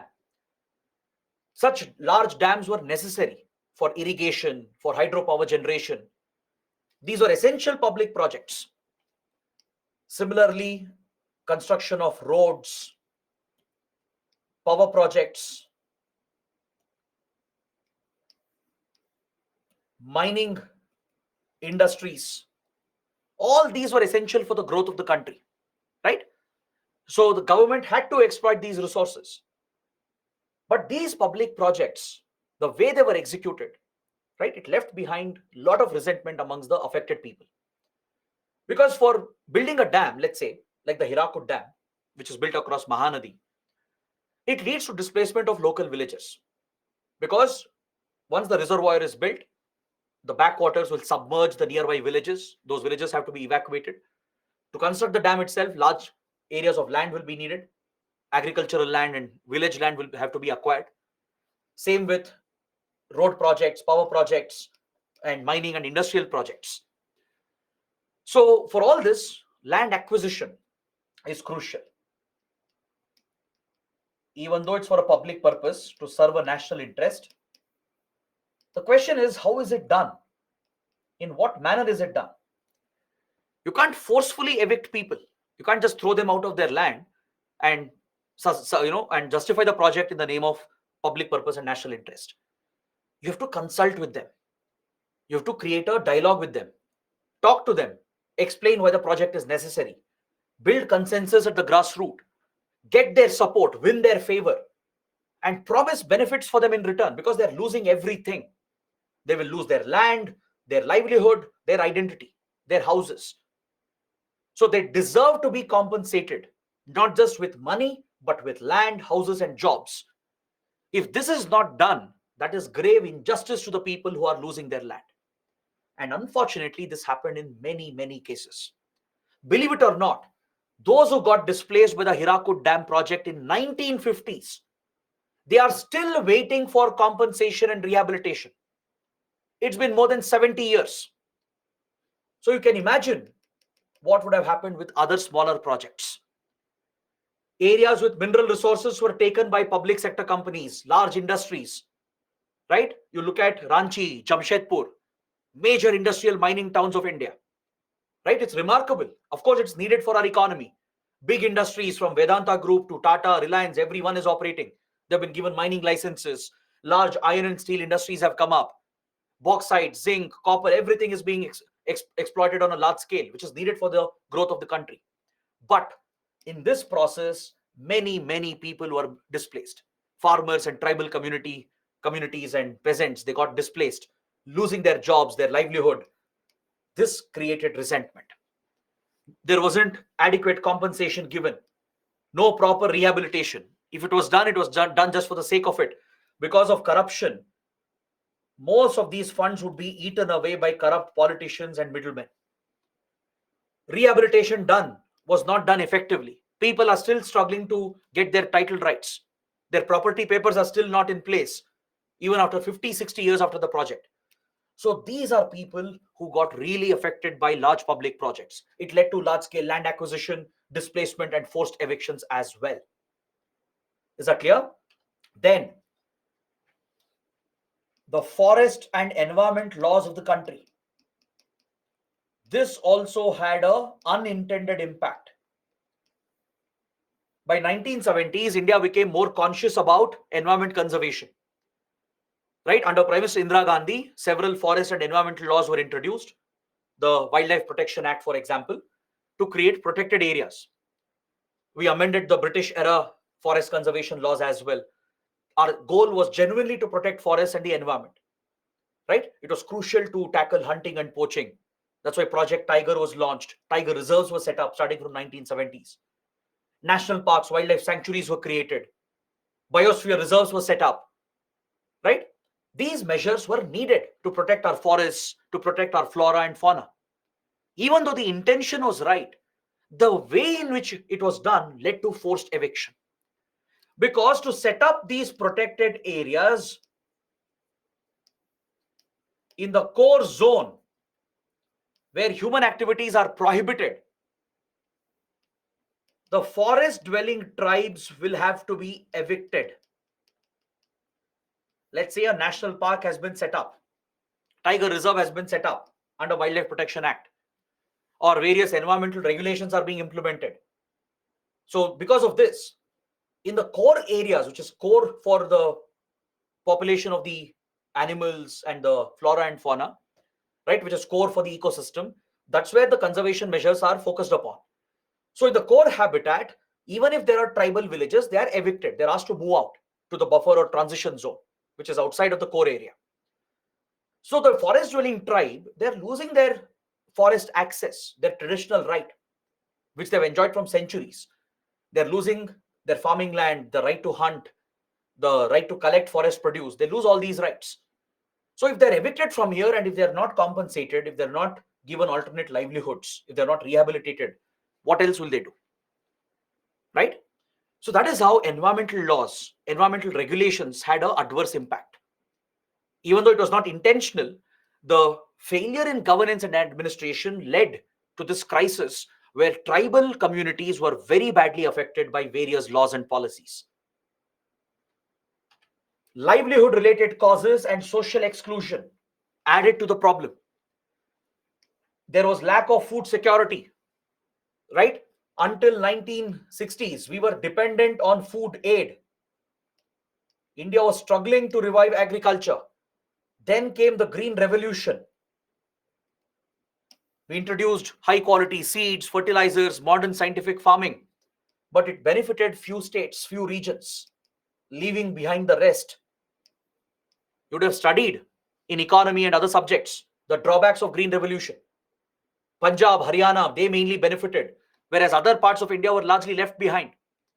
So, issues related to employment, education, healthcare, connectivity, and food security, this became a depriving factor.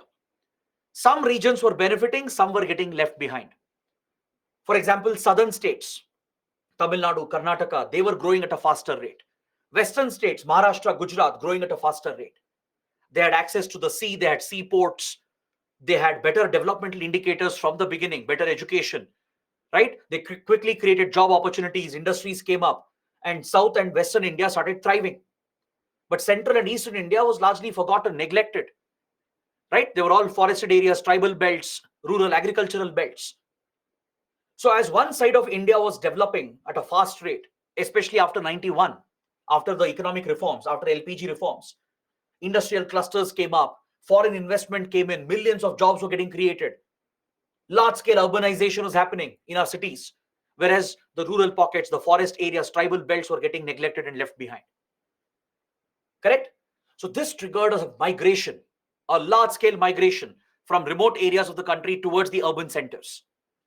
So obviously, urban-rural divide became even more intense. Industrial-agrarian divide became more serious. Farmers were struggling. They weren't getting adequate support. They couldn't get loans. They would fall prey to money lenders. They would borrow heavily from them, fall into a debt trap, and eventually they would commit suicides. Farmer suicides went up, especially in the arid, semi-arid regions like Maharashtra, Madhya Pradesh, etc. Right? Farmers were suffering because agriculture was largely dependent on monsoons. Irrigation was not adequately provided. They wouldn't get enough support for seeds, for fertilizers, pesticides, etc., for modern scientific farming. Whereas industries would get tax rebates, tax subsidies, direct state support, whereas farmers were largely neglected and left behind. And in many ways, it is true even today. What the state does to farmers compared to industries, right? There is a big difference. So this divide, which was very prominent in the 60s and 70s and continued through 80s and 90s, became a major root cause. Then within the industry, the divide between management and the factory workers became another major cause. The management would be rich, powerful, closely connected to the government. The owners, they would be tied with politicians, ministers, government officials. But factory workers would be left behind. So in the 70s and 80s, factory strikes and hartals were very common. Clashes would break out between factory workers and the management. Violence would take place. So the owners would bring the police. They had support from the police. They would pay them bribes. Use the police to target the factory workers and the trade unions and the worker unions. The workers as well would unionize and deliberately block production, stop work at the factories, leading to politics at the industry level. This became another divide. The factory workers became the target for Naxals. Farmers, tribal communities, peasants, they became the target because they could show the divide in the country, the failed governance, the failed administration. By using that as an excuse, they exploited the divide and radicalized large sections, gaining support, thus leading to the rise of Maoism in India. Is that clear? The continued oppression. Many of you might think untouchability is gone, that Dalits don't face discrimination, right? Trust me, it's not true. Even though untouchability is abolished, backward communities are still discriminated, not just in some remote rural parts of the country, even in urban India.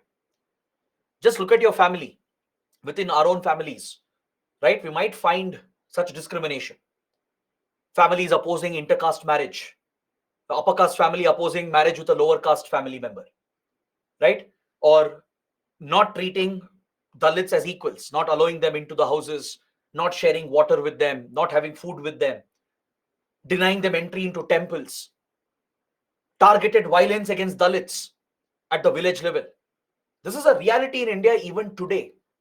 That's why social experts say that there are two Indias that exist. There are two realities in India that parallelly exist. There is a modern, progressive, forward-looking India growing at a fast rate, and there is a backward, left-behind Bharat. The distinction is very clear. Those who are part of the new India, you may not realize what's happening in other parts of the country, but doesn't mean it doesn't exist. Even as recently as last month, there have been incidents in the country where Dalits have been beaten up, killed, tribals are not given their equal rights.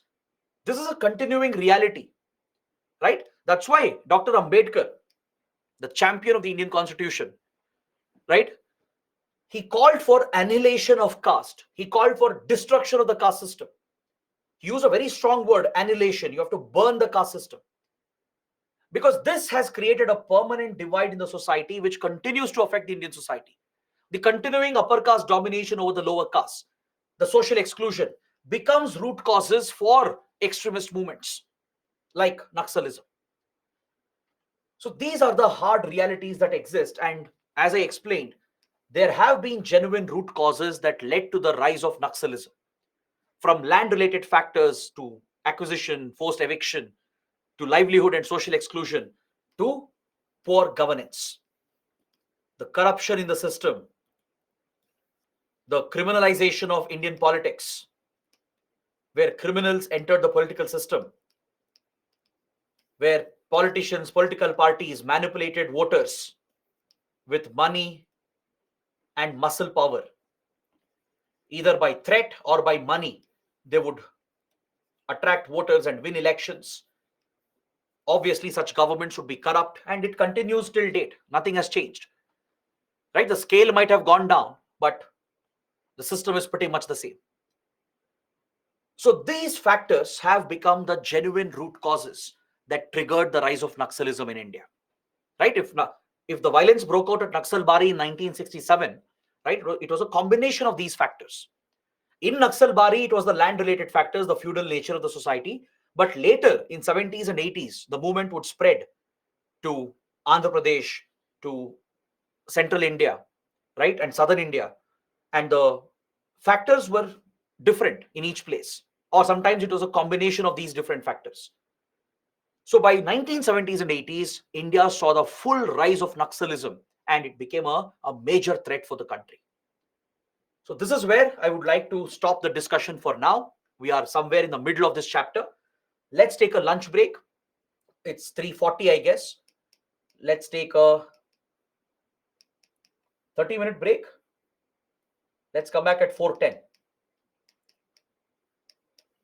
You can have some food, refresh yourselves, come back at 4:10. You get a good 30 minutes and we'll continue the discussion. We'll talk about the evolution, how it spread from here onwards, and what threat has it posed to India, what is the current status, what has India done to counter the threat. So these are the topics, and we'll close this chapter today. So I'll see you back at sharp 4:10.